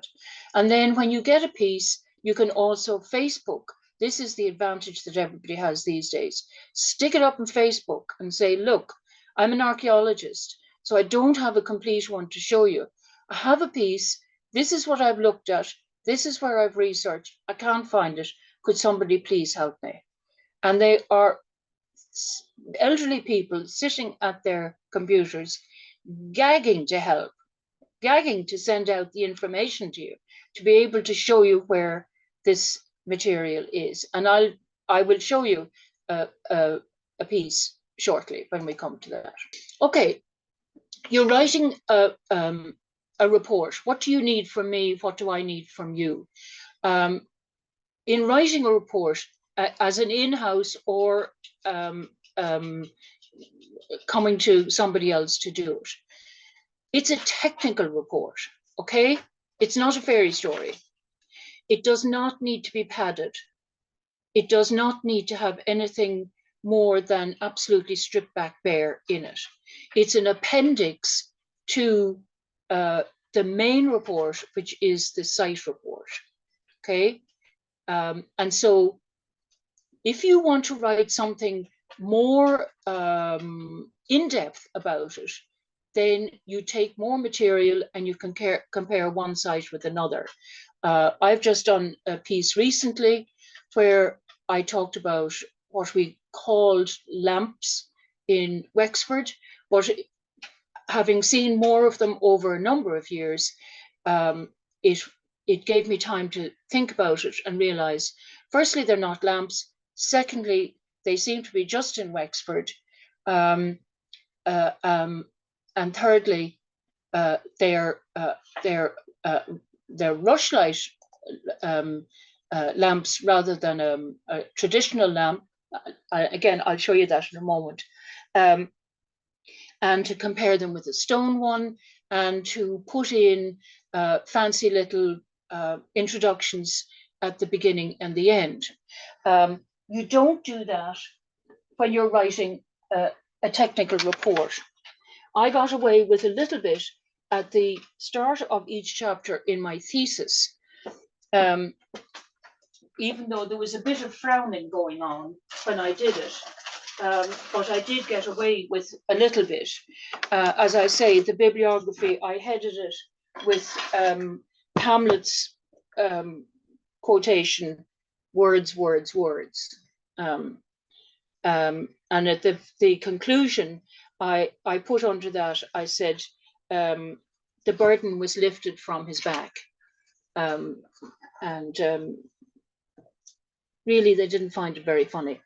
So what I started this particular piece with, and it's the way I look at a lot of the pottery, is this is a quotation that I found, and literally found it online because somebody else had looked it up.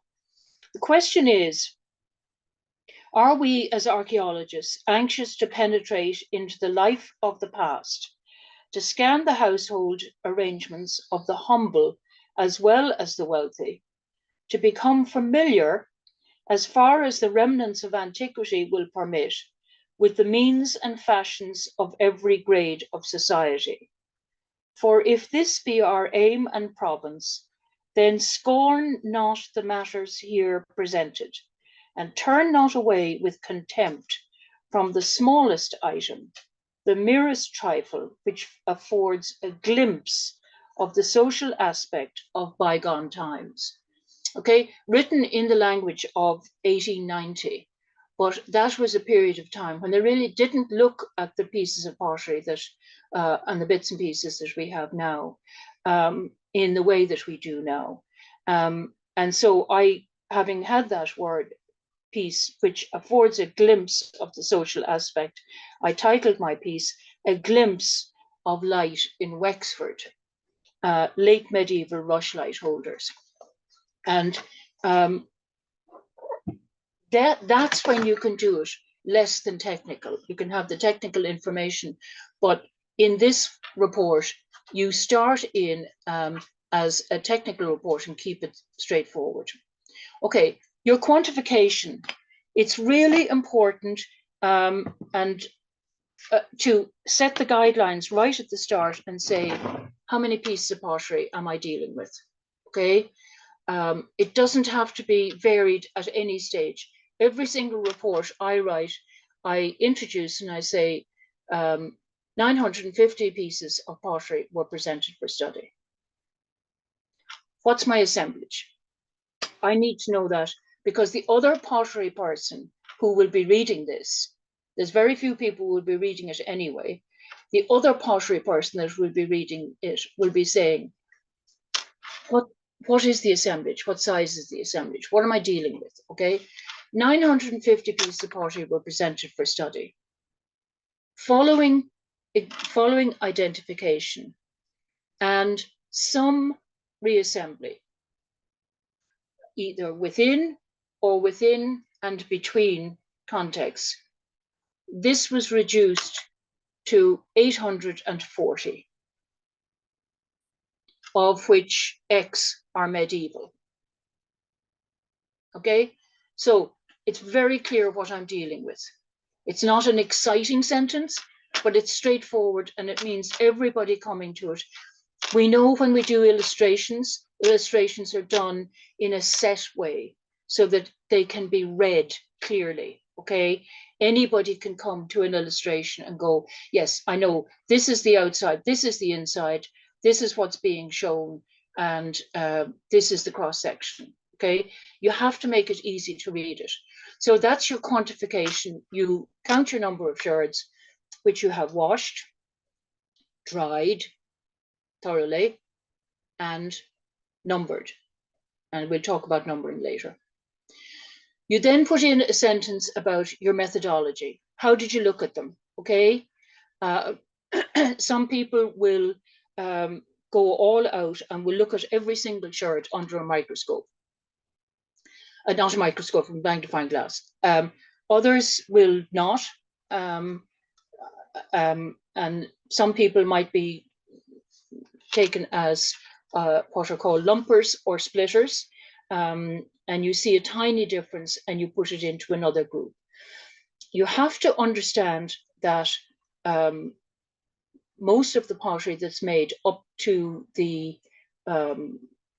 certainly the 19th century, that's not factory made, is made on a very ad hoc style. Not ad hoc, it's made on a different, whatever happens on a Monday is not necessarily the same that's on a Wednesday. Okay.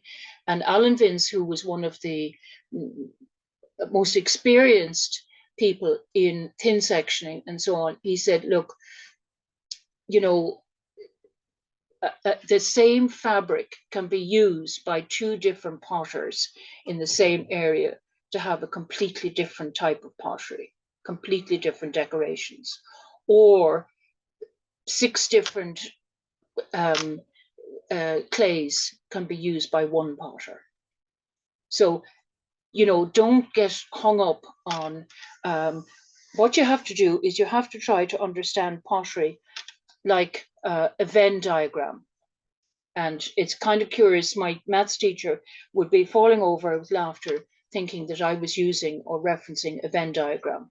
I finished with maths at that stage. And I'm sure most of you, I hope most of you know what a Venn diagram is. 2 or 3 circles that intersect over each other, okay? And it has stayed with me forever since. And you look at pottery as a Venn diagram. There are 10 attributes for every single type of pottery. In some cases, they connect with each other, and in some cases, they don't. And you have to be connecting with maybe 5, 6, 7 of them before you can say it's the same thing. Useful thing to do is just sort it once you're numbered. And the whole point we talked about earlier is once it has a number on it, which is clearly written, because it's intended to be read, remember. Once you do that on it, you then can fire it into the box and you can see, are you coming up with a standard look? Okay, some pieces of pottery will then go, I don't want to be in here. Okay, take me out. I don't belong in here. And you will see by eye. So your methodology, you can, what I generally say is the material is examined and the information has been presented in the database as per the National Museum of Ireland. Bear in mind, you're given that database, that spreadsheet, I should say, not a database. You're given the spreadsheet and you put it in that in the way that the National Museum requires. Now, there has been a considerable amount of discussion about measuring pieces of pottery. And I think it's agreed now that pottery will not be measured as in linear measurements for anything over 50 sherds. Make your own decision about that. As far as I'm concerned, and as far as the Medieval and Later Pottery Research Group and the Roman Finds Group and the Prehistoric Finds Group in Britain, who have all got together and produced a joint standards book, the way to measure pottery is to weigh it. And truthfully, it's easier to weigh a crumb than it is to measure it. Okay, and it makes more sense. The reason the museum gives for measuring a piece of pottery is that if you have a group and they're looking for something specific, it gets lost in amongst the rest of the material and the number falls off. then if they can measure it, then they can find the right piece. My argument is that if it's that small, it's not going to be of any use to anything anyway. If the number has fallen off, then possibly more of the material has fallen off as well, and the measurement will not be the same. If the report is done correctly, something that will be of value in for lipid analysis or for C14 will already have been extracted by the specialist and put to one side with the material that is suitable or possible for illustration. It will not have been left in the boxes with everything else. It will be clearly marked as something that is separate. Okay, so I don't buy the argument of actually measuring in order to find it. Weight is a standard thing, and it's easy to do. It's quick to do. What I generally now do is in small sites, I don't weigh all the pieces. What I do is I weigh the assemblage of Leinster cookware or whatever I have at the end. In these large assemblages with large pieces of, I will weigh them individually, and I'll stick the individual weight into the column that goes along. And it's the way that, as I say, it's the way that the three groups in England feel. When I originally said to the Medieval Research Group Council, I said that I was having an issue with measuring, and that the pieces were to be measured in a linear form. I wish I could have taken a photograph of all 9 faces on the iPad, because the astonishment was high. So you're looking at your pieces, and then you're saying what you've actually done with it. Okay, so you have a number of shards. What I generally do now is, and that goes to the table, you say what I've done is I have the number of shards. I have the number of shards in each type. I have the minimum number of vessels, okay, and the minimum vessels represented. Now, the minimum number of vessels is an objective, irreducible number, okay? It can't always be done. It can be done with, in the medieval period, it can be done with medieval jugs. And that sounds like it's not enough, but actually when we come to the medieval pottery, about 95% of medieval pottery are jugs. Okay, so it covers that amount. And 99% of medieval jugs have one handle. And most medieval jugs are made in such a way that the handle, when the piece breaks, the handle and the rim are attached to each other. Now, there's always exceptions. Kilkenny doesn't make their pottery very well, and the pieces come off, okay? But we deal with those as well. But so long as you have a rim and a handle together, you have represented one jug, okay? So if you have that group, you can definitely say. Now, it's not useful in post-medieval because you simply don't know. You have the larger proportion, but go with your, for example, when I showed you the picture of the chamber pot, if you have the rim and the handle, one handle of a chamber pot, you know you have a chamber pot. Why? Because it only has one handle. If you have a if you have a what should I call it? If you have a porringer, you need to have 2 handles to have one pot. Any of you who deal with animals on site, not animals on site. Any of you who know of somebody who deals with bones on site, you know the way that the measurement is done is that 4 legs make 1 animal, 5 legs make 2. Okay? So 4 legs is an irreducible number of 1. But 5 legs would be 1 minimum number, 2 represented. Okay? Are you okay with that definition of minimum number and minimum vessels represented? Because not everybody gets it. And if you're not confident with it, just email me and come back to me and we'll talk about it, okay? What I do then is I list and discuss the pottery and I keep it in a chronological order. I list it really by country, keep them together, and you see, you can watch the chronology of the country pottery developing. And what I generally do is, and what we've done on a regular basis, is we put in the English pottery first. Mostly because the Irish pottery is derived from the English pottery. Okay, our principal in the medieval period, our principal pottery coming here is coming from Bristol, the Severn Valley, and that sort of area.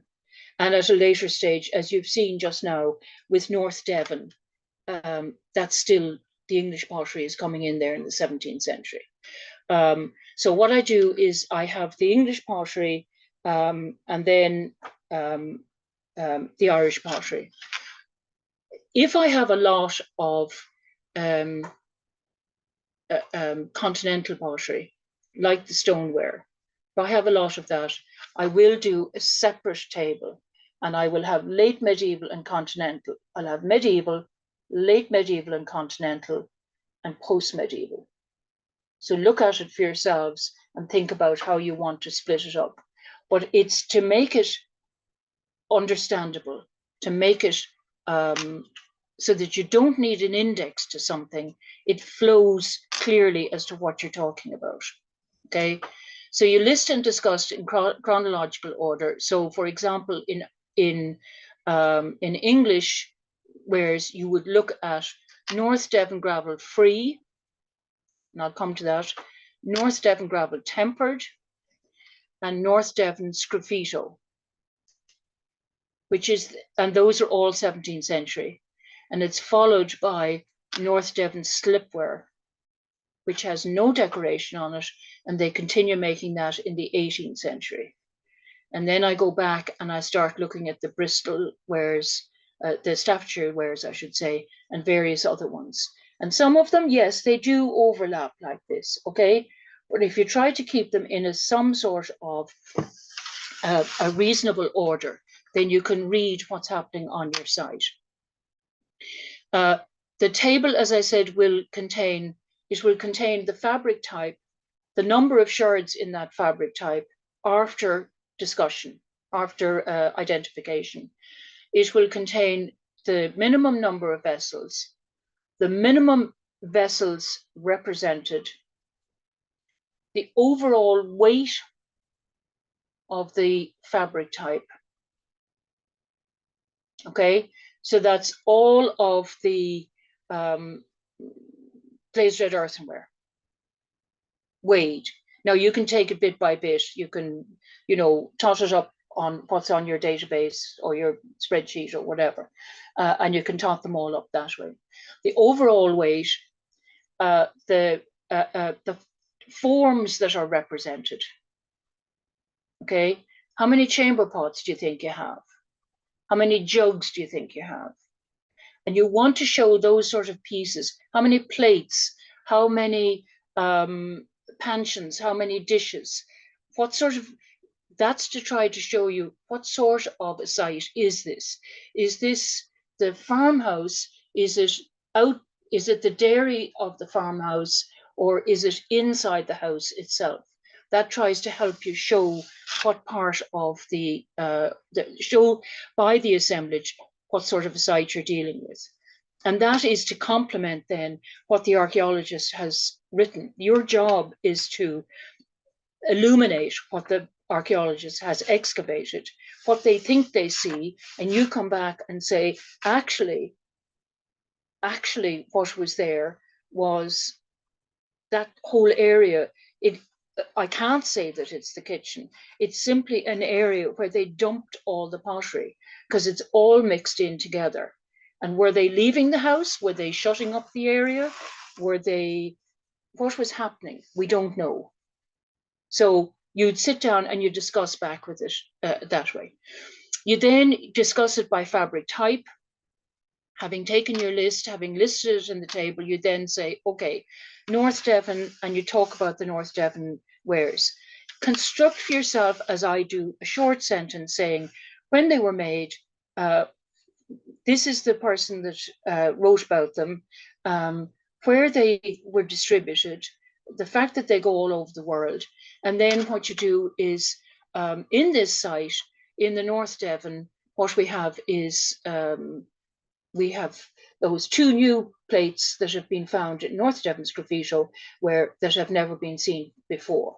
And my reference in that is John Allen Pers Com. Okay, I don't know that they've never been seen before, but John Allen, who is the specialist on it, has told me, Pers Com, these have not been recorded. Okay.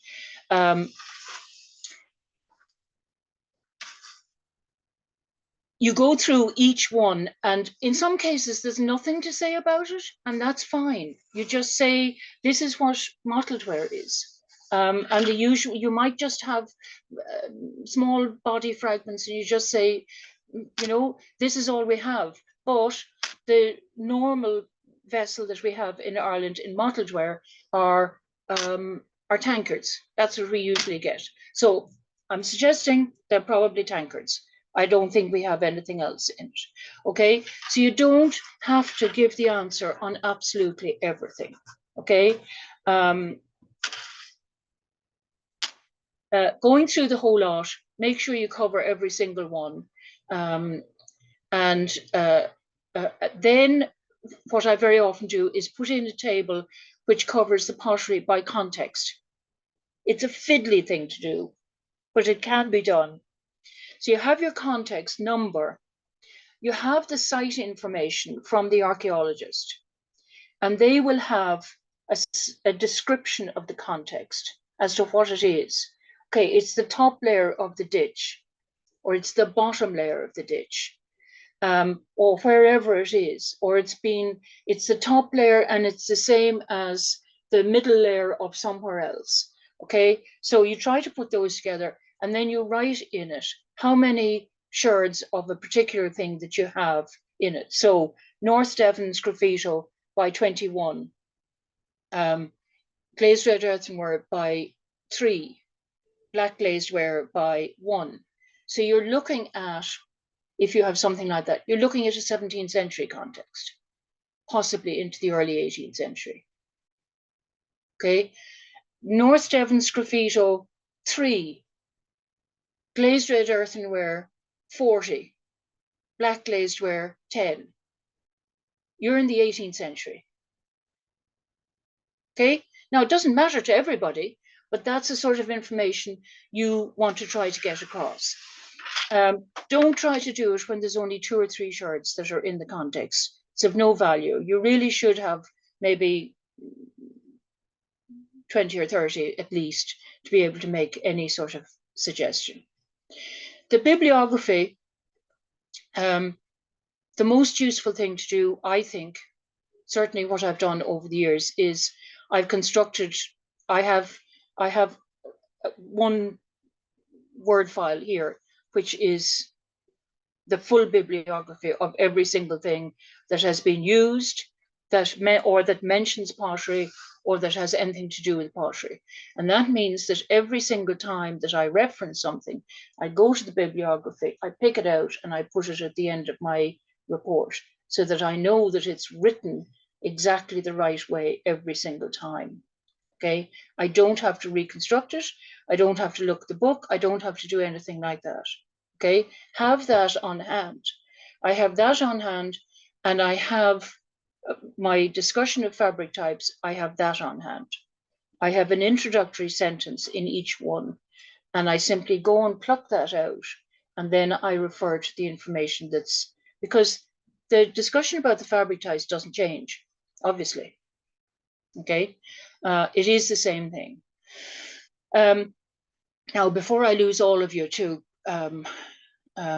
turning to stone there, illustrations and photographs. One of the questions that came through to me was, you know, should you have illustrations or photographs all the time? No, you shouldn't. Okay, and if the specialist doesn't recommend or doesn't pick out something for a photograph, then sometimes reports are sent back to me with photographs in them. And there was no value in putting that photograph in.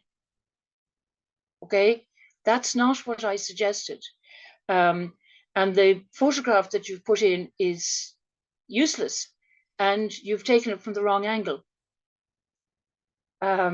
So don't do that, please. In some cases, especially in the post-medieval pottery, a photograph can look very good, okay? It can really tell a story. And I'm going to show you a slide now where I've put a photograph in 19th century piece because it encapsulates the whole story. Illustrations are not necessary because at this stage, a huge amount of material has been published in the last 20 years, okay? And you refer to other illustrations where you have a complete piece. So for example, when I did the book on wood key, I did very, very little on illustrations of English wares and ham green wares. Why? Because they're published in England, okay? They're widely available. The kiln was excavated for ham green. Ken Barton illustrated almost every single pot that came out of it. It's available online. So if you want to look at it, what it really looked like, there's no point in my getting another. It's what I have is exactly the same as what he has there. Okay, if you have a complete one and you're publishing and you want to put a good looking picture in with it, yes, by all means. Or if you have an absolutely complete one, yes, that should go in your pottery report, but not scraps and bits, okay? Illustrations, yes, if you want to show something very strange that has been a decoration that's on the side of a body that you can't find it, you don't know where it is, you want to circulate it, you want to see it, okay? And the recommendations will come at the end of that, then at the end of the report, if necessary, okay? And recommendations are what I call, there are some pieces here that it would be very useful to have C14 dating on them or not, as the case may be. You will have read, I hope, the report, the archaeologist's report, and you will want to look at some of those. And you may say, look, I know you're having a problem with dating. There's a considerable amount of carbon on the side of this pot. It's in what I can see from you is in a secure context. And so there's carbon that you can use there. It wasn't the case before. Okay, you couldn't always use it. The other thing you can do now is you can take, I keep calling it liposuction, but it's not. It's lipid analysis. You can take analysis of pottery and you can both find out what it was used for, but you can come up with a date from the pottery as well now. And so those are useful for, now it's obviously it's the last time it was used. But hey, since pottery has a fairly short life, it's a useful thing to have. Okay, I hope that gives you some sort of an outline to go through. And if you work your way through it on a regular basis, you will have covered absolutely everything in it. bearing in mind that it is a technical report and it is an addition to the archaeologist's main report. Now, here is a fussy piece that I put together, okay? Now, I showed this as well at the IAI, but I show it again. I was sent this piece of pottery up here originally, along with about 70 other sherds as a sort of part of an assemblage in Dublin. I looked at it, and this was the underside, and it said Royal, and I couldn't really read that, although I should have been able to. I didn't know whether it was a P or an F. And I can see there's an R and a D. So I looked up R&D as in my potteries.org. I looked up, I couldn't find an R&D anywhere. I looked at this fellow and I, for some reason, decided it was Prince Albert. And I brought it into my sister, who's the very famous archaeologist, Sarah McCutcheon. I brought it into her and she said, well, God bless your eyesight if you think that's Prince Albert. Okay. Anyway, I was convinced it was Prince Albert. So after some toing and froing, I put it up on the British Pottery and Porcelain discussion group. They're all out there, you know, they really are all out there. So they said, yes, it was Albert. This said royal family, that there was another one known, and it was in the Liverpool Museum. So following on that, somebody else came in and said R&D refers to Robinson and Dale of New Street in Longton. And the date was 1843 in the Staffordshire Advertiser, where they were closing down at that stage.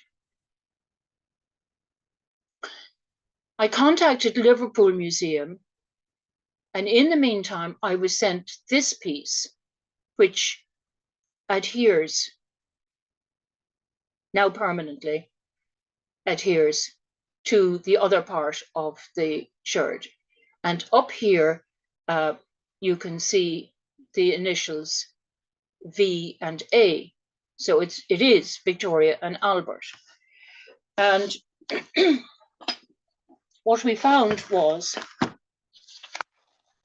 that it was it was the only one in existence at that time. The only other example known is a green transfer printed bowl, now in the Liverpool Museum, dredged up from the Irish Sea in 1938. The mark on the sherd is R&D Robinson and Dale of Longton.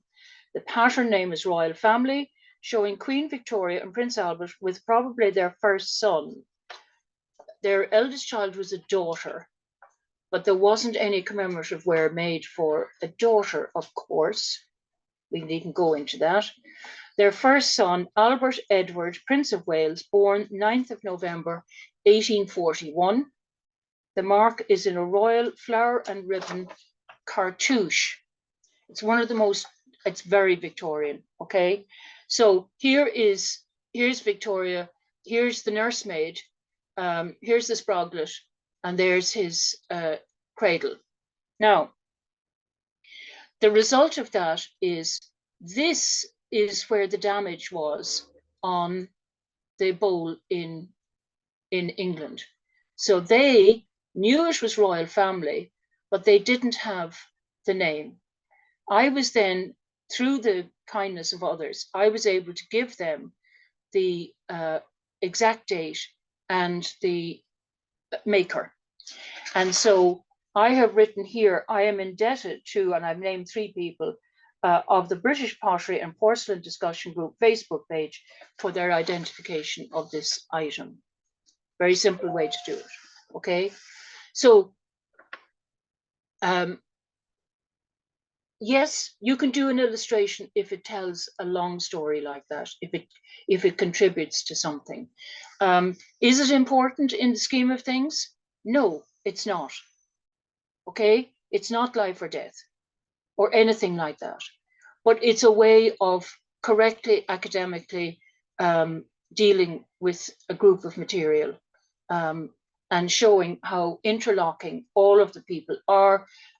This is somebody who's looking at the advertising. We now know what this piece is. We now know that there are 2 of these pieces in existence.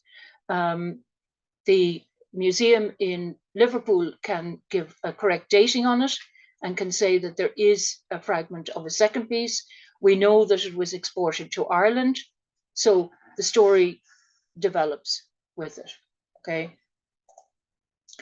And so you'll be glad to know there's a cat. This is an Edward Lear.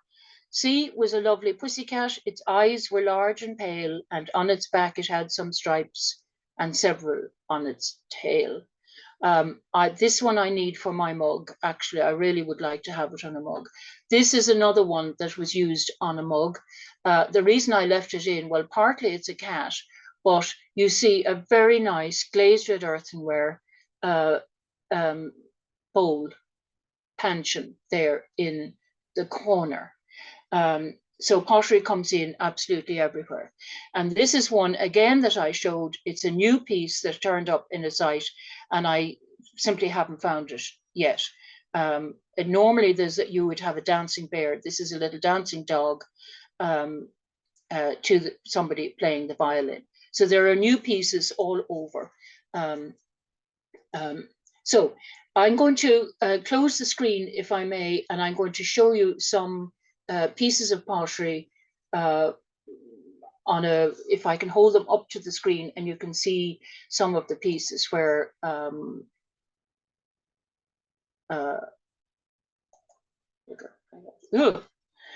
okay, we'll get some pieces of pottery up into your face. The sun always shines when you don't really want it to, doesn't it? That might be a bit better there. Okay, these are pieces that you would know. This is a piece of stoneware. It was made as a, it's made for mustard, I think, but this label on it actually tells you the type of pottery it is.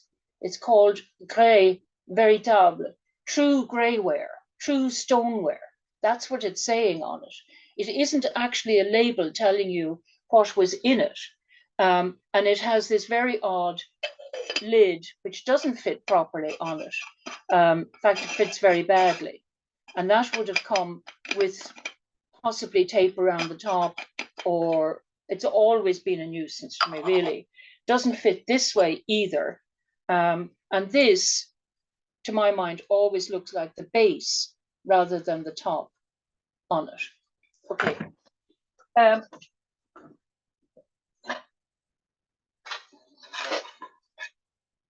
When I talk about glazed red earthenware, I think you can see, I hope you can see, the very red clay that comes across in that.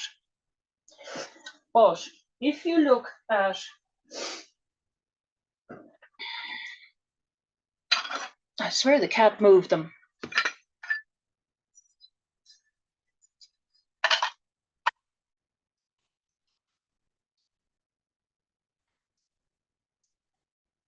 Those are both very red.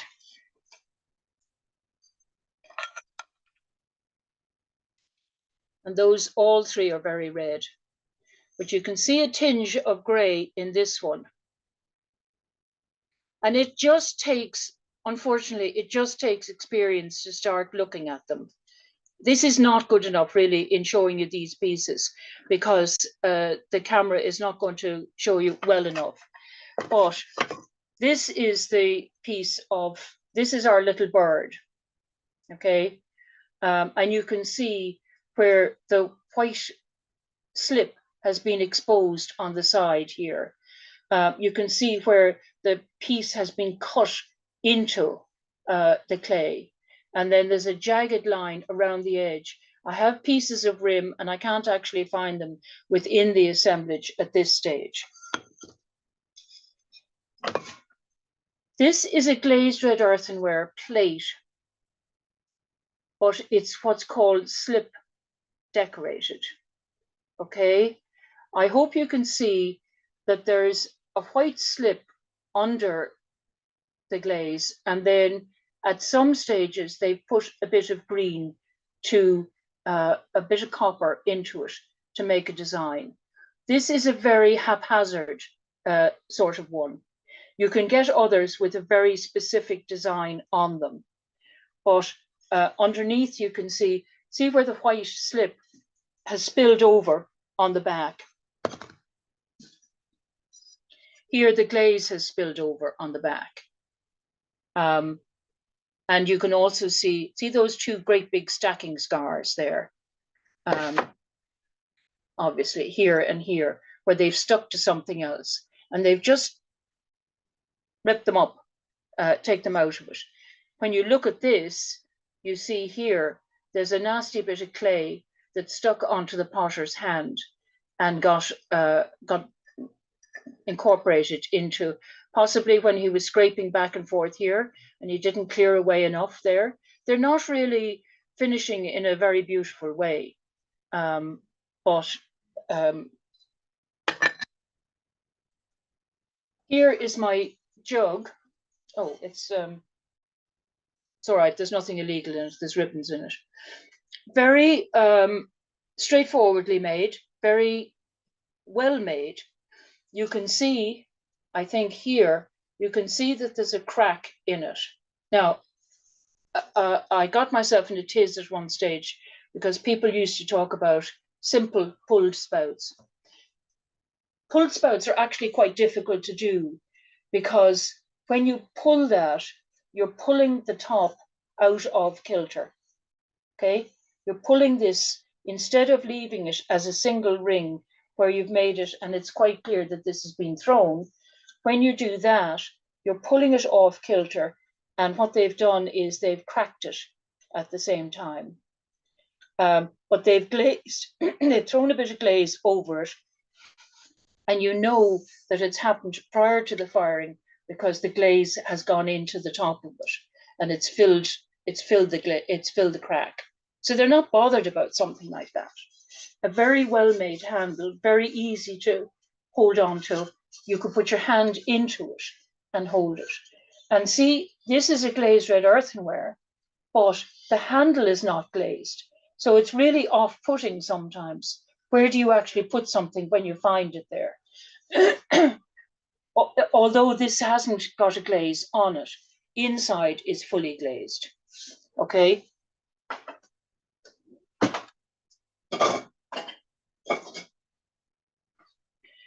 This is one of the reproduction pieces that John Hudson, who's a very, very famous, lovely man, very famous potter in Yorkshire, and he makes a huge number of these pieces, not so much as reproduction, but as continuing in the country pottery style. And this is made as a Dutch frying pan. Remember I pointed out the handle to you with that sort of twisted, squished into it. And quite a lot of those were in the photographs that I showed you of the alchemists or the apothecary's shop. Very distinctively Dutch, for some reason. They made them like those.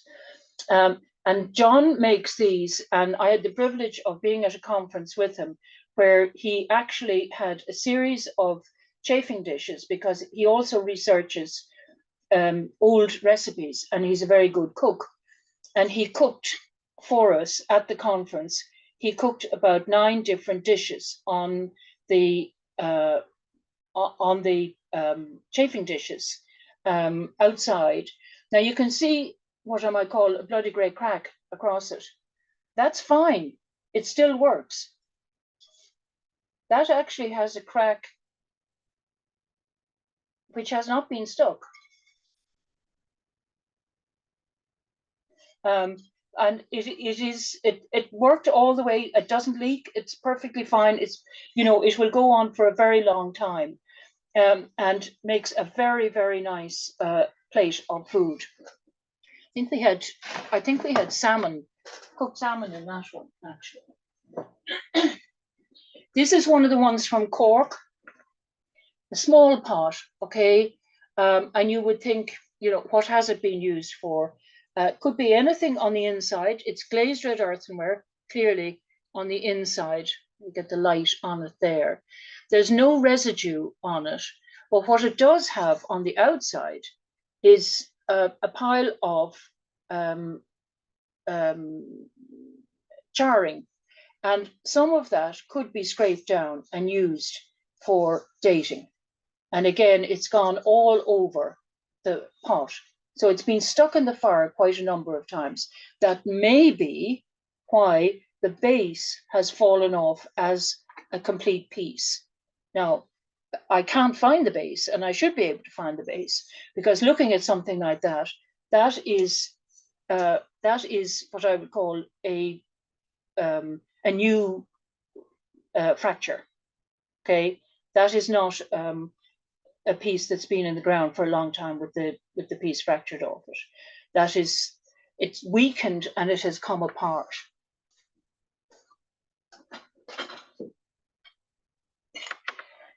These pieces are North Devon gravel tempered. Now, it's never easy, and so that's why we really need to have a handling session. I think you can see how oatmealy or crumbly looking the pottery is in section. You can also see by this one that it's been fired upside down. Okay, it's a very simple thing that you can mention in the report. You can say, you know, this one has been fired upside down. You can see that the glaze has pooled down here. It's come down to a point on this side here. On the outside, what you have is what might look like a decorative motif, but actually it looks good, but it's actually functional in that this gives you a really, without a handle, it gives you a really good place to grip the top of the pot and lift it, because it's going to be heavy when it's full. Okay, this is a similar piece, but with a much more rounded top. And again, you can see how oatmealy, I think, the pottery is. It's gravel tempered for a very simple reason. It has extra gravel in it. Anything you can absolutely see there as little white stones, that's exactly where they are. They're quartz stones in it. Okay.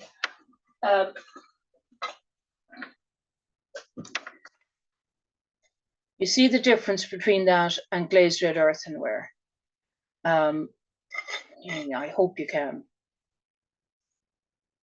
This is actually a very clean ware. It should be better there. And then just to make a mockery of you, this pot, whatever it was used for, it doesn't have the rim that I would expect for a chamber pot, but it is absolutely covered in limescale from P. Now, P was collected and was used in the tanning industry, so there's no reason to think it mightn't have been collected for some other reason. This is a difficult one to look at, but I hope you can see it. This is a porringer handle. It's just a little tiny piece of clay put on, stuck onto the vessel on the side.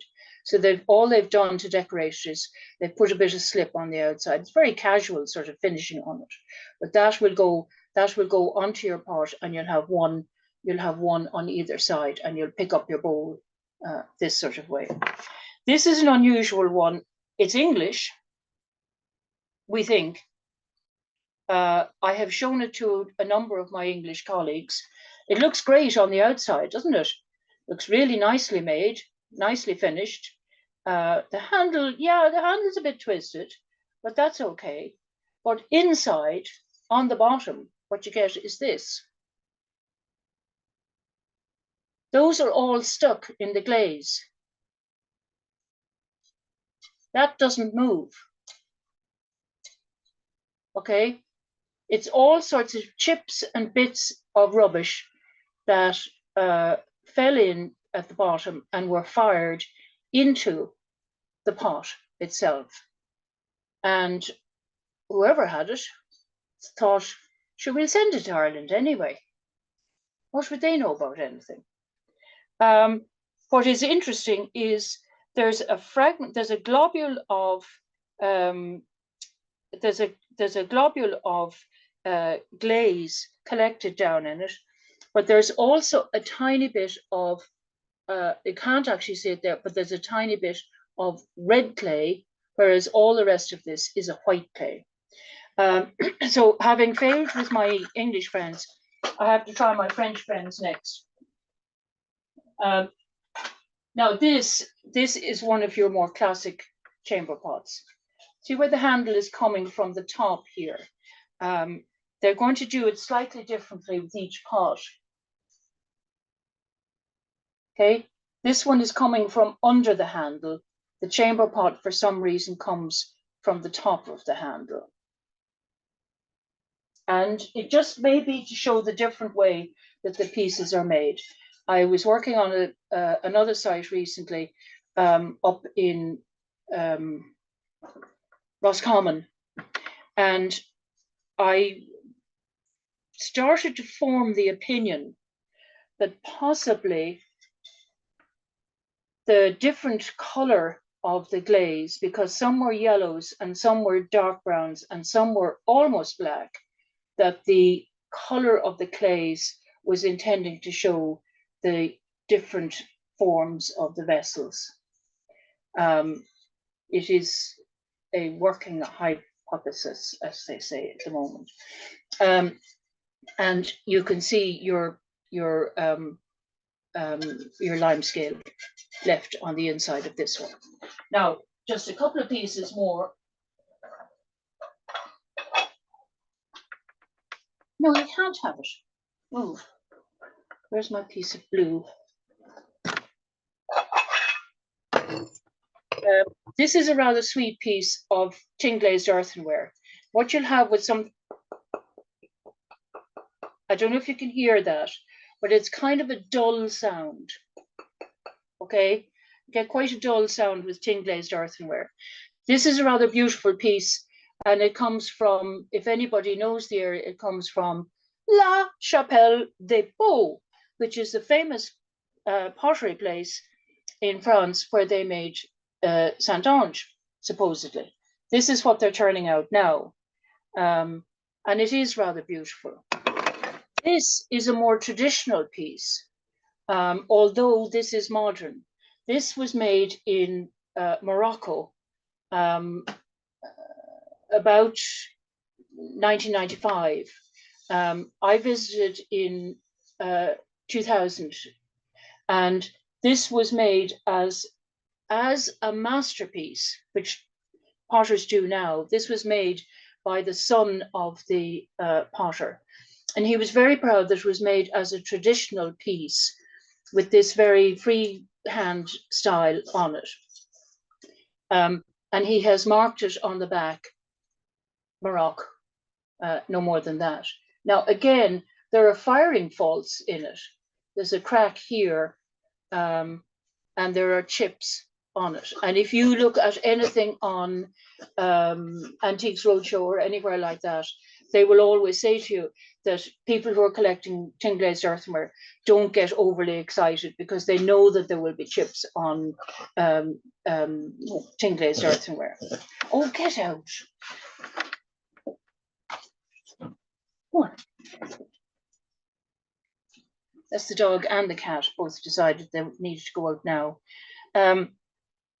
But it was funny because I saw that in the place and I simply grabbed it off the wall and I walked around looking at everything else, holding it. And when we went to settle up afterwards, he looked and he started laughing at me. And I said, "Why are you laughing?" And he said, "Well, that's my masterpiece." And I said, "You can't possibly want me to take that." And he said, no, that's fine. I know it'll go to a good home. And he charged me the same amount that they were charging in the market for very ordinary pieces, I can tell you. So it only cost me a tenner, but it's one of my most favorite pieces.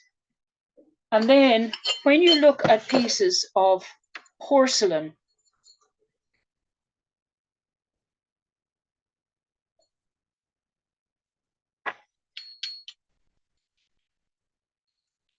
Here, a much harder, much more striking ring, okay? And when you put it up to the light, no, you can't really see it. Hold a piece of porcelain up to the light, and I can actually see my fingers. I can see the shadow of my fingers through the end of this teapot, okay? You won't see that with stoneware or with tin glazed earthenware. Absolutely will not see that because it's so opaque.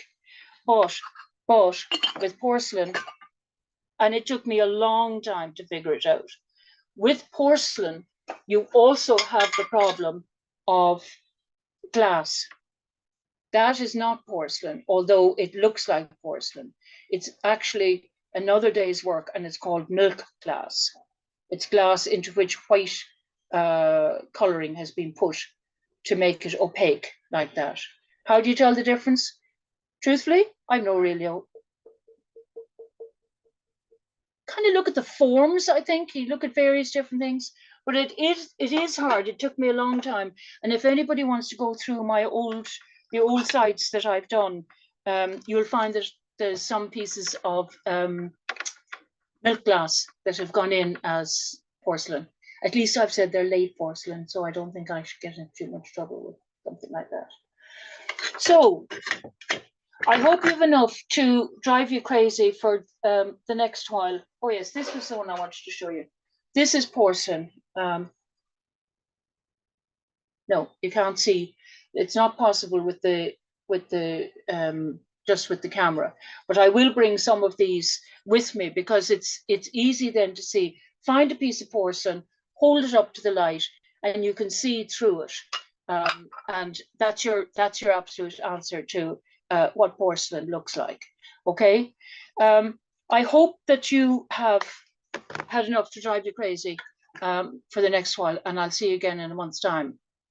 So when you were talking about I guess methodology, and like when you get the whole assemblage and you you start out with so many shards and then you reassemble it and then you have a different number.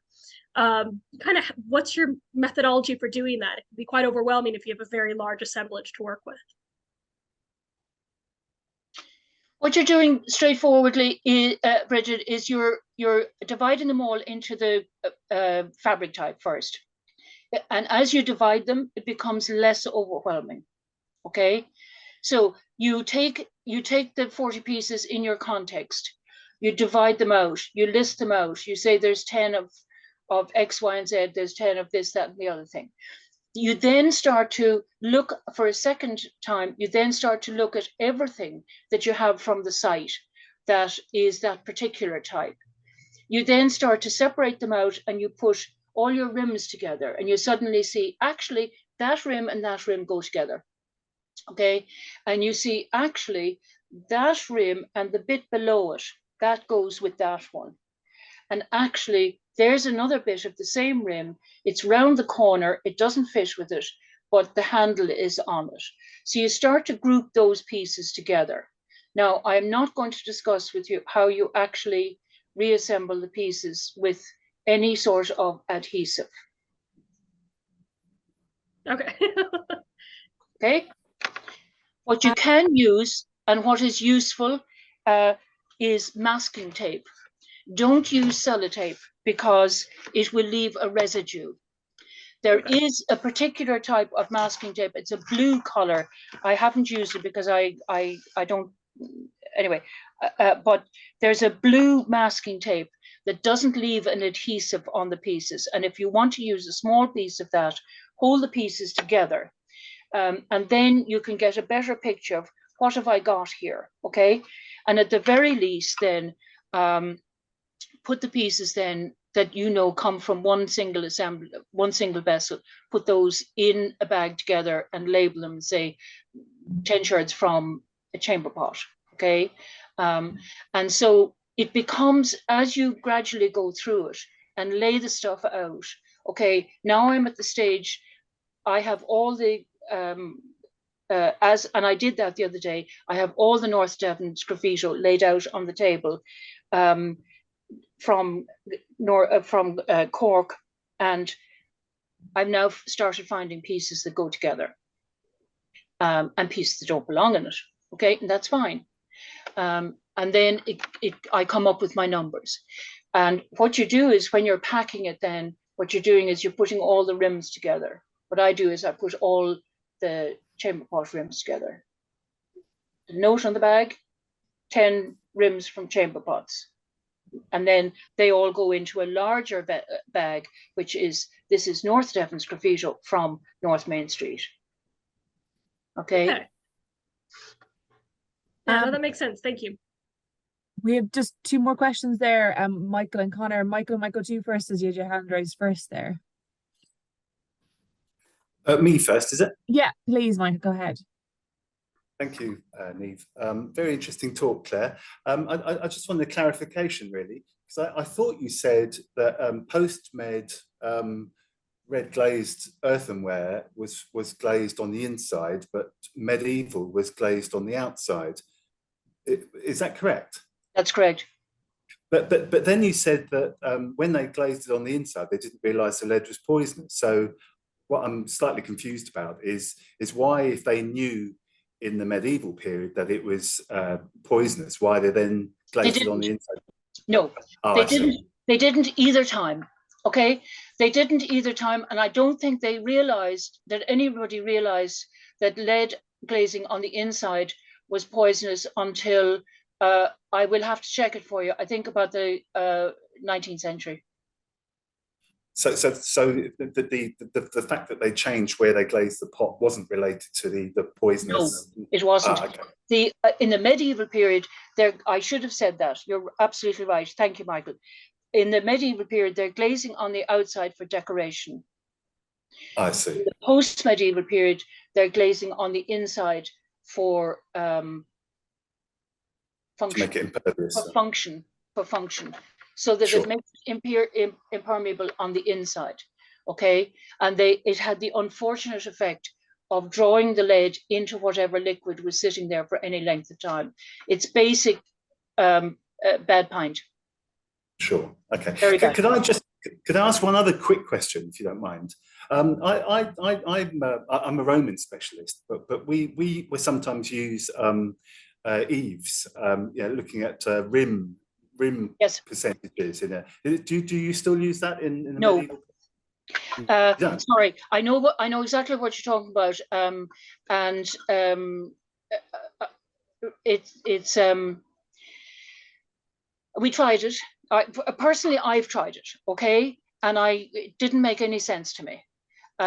It's vessel equivalence. It's the what was developed in England was a program called Pie Slice, and what they did was you would measure the amount of rim that you had and the diameter of it. Okay, so this is for everyone, and you would put them all down there, and then you would say I have 110% of a rim that is all this sort of shape, and therefore I have one vessel. Okay, that's at its simplest. And so you would measure the rims, and you would figure them all out that way. I tried to do it because I had been to a meeting in London where Pie Slice was being introduced, and I came back and I worked on my sister's site at Washington Street in Cork, and measuring the eaves, I had it said to me, and I measured very carefully. It indicated to me that I had 3 Santonge jugs, okay? But I had 8 rims with handles attached to them. Sure. Okay? So they came from different vessels? Yes. They could not have come from the same vessel, okay? Sure. So I knew that I had a minimum of 8 jugs, absolute minimum. There were more represented, but I absolutely had 8. And I discussed it with the late John Hurst about it. And he said, yeah, you're going for your minimum, but you're going for a reasonable one. And the other thing is, when you're working on something like this, it's a technical report. And very often it comes at the very end of what is, the money has come in. I hate to be crass about it, but the money has come in obviously for the site and the excavation and the working and the insurance and so on. And sometimes a small amount is hived off to say, okay, you know, give me a cost on this one. And you're taking on a site which is sight unseen, to coin a phrase, okay? You don't know how much is in it. You don't know what problems are going to be there. You don't know what you want to recommend. And you've got to work on a system whereby you can quickly and accurately come up with a minimum number of vessels and consistently. And in the methodology, if you say, this is your method, this is what I do every single time, and I stick with that, and so then, therefore, I can compare this site with that site and that site with that site. And I know that I'm on the same thing. A word of warning with the Waterford medieval pottery, that wasn't done in Waterford medieval pottery. And what is down as the minimum number of vessels is really the minimum vessels represented. Okay, and it's something that we would have to go back and look at on a consistent basis. But since then, I have consistently done that with one rim on the basis that 95% of the vessels are jugs. One rim with a handle is one jug. And That's very useful. Thank you. Be very rigid on it, you know. Yeah. I was working in a very specific example, so it was a closed context with a lot of pottery, which was of a very similar type. So it worked quite well in that situation. So. May do. And it may do with prehistoric, and it may do with other things. But the useful thing with medieval pottery is, since it's jugs and since they have one handle. Yeah. Thank you very much. Seems to be. Thanks. Thank you. That's super. We'll go to Connor's question there next, if that's okay. Yeah, sorry, this might be a bit of a red herring, but a couple of times you mentioned dating of material independently. And I'm just wondering, the risk of circular arguments and the like, if you're trying to date something that's post-medieval pottery based on a residue with the vagaries of radiocarbon dates, how do I put it? If it came back and you didn't like the answer, would you trust a potter or would you trust a date? Okay, it's not a red herring. And the simple answer, I haven't done it yet. What I understand from Julie Dunn and Bristol is that they can date the residue now that's on material. I'm going to be sending a piece that is probably 10th century. I'm hoping for a date. I'm not actually bothered about sending post-medieval pottery. That I'm not looking for that kind of tight dating on it. It doesn't bother me quite so much. You're absolutely right. But they have developed it over there that they will do lipid analysis, which will not only tell you what fats are in it. That's why I call it liposuction. But they will be able to give you a date on it as well. But truthfully, I haven't used it. I haven't seen it used. I haven't seen anything written about it.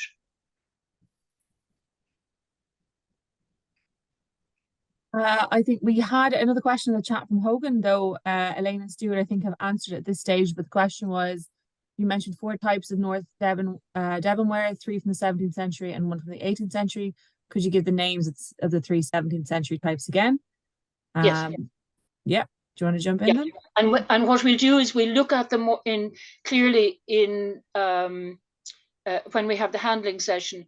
The first one basically is North Devon gravel free. Okay, there is no gravel in it. And the reason we put that earliest is that is in the 17th century what develops out of what they're making locally there. So we listed that way. So it's North Devon gravel free. Then and that can be jugs and all sorts of dishes, not the bigger ones. You then have North Devon gravel tempered, into which they have put gravel to make the clay open out and dry more slowly. And one of the main things that we get in that are ridge tiles, because they're so big and heavy and they will dry out slowly. So Kinsale, for example, the Charles Fort, they had gravel tempered ridge tiles out there. And then at a slightly later stage, I'm not certain, they say sort of 1620, 1630 or so on for North Devon sgraffito.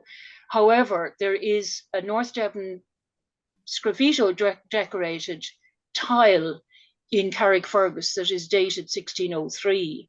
So they're clearly using it. Do we get it? I don't know. But certainly I would say 1625 on North Devon sgraffito.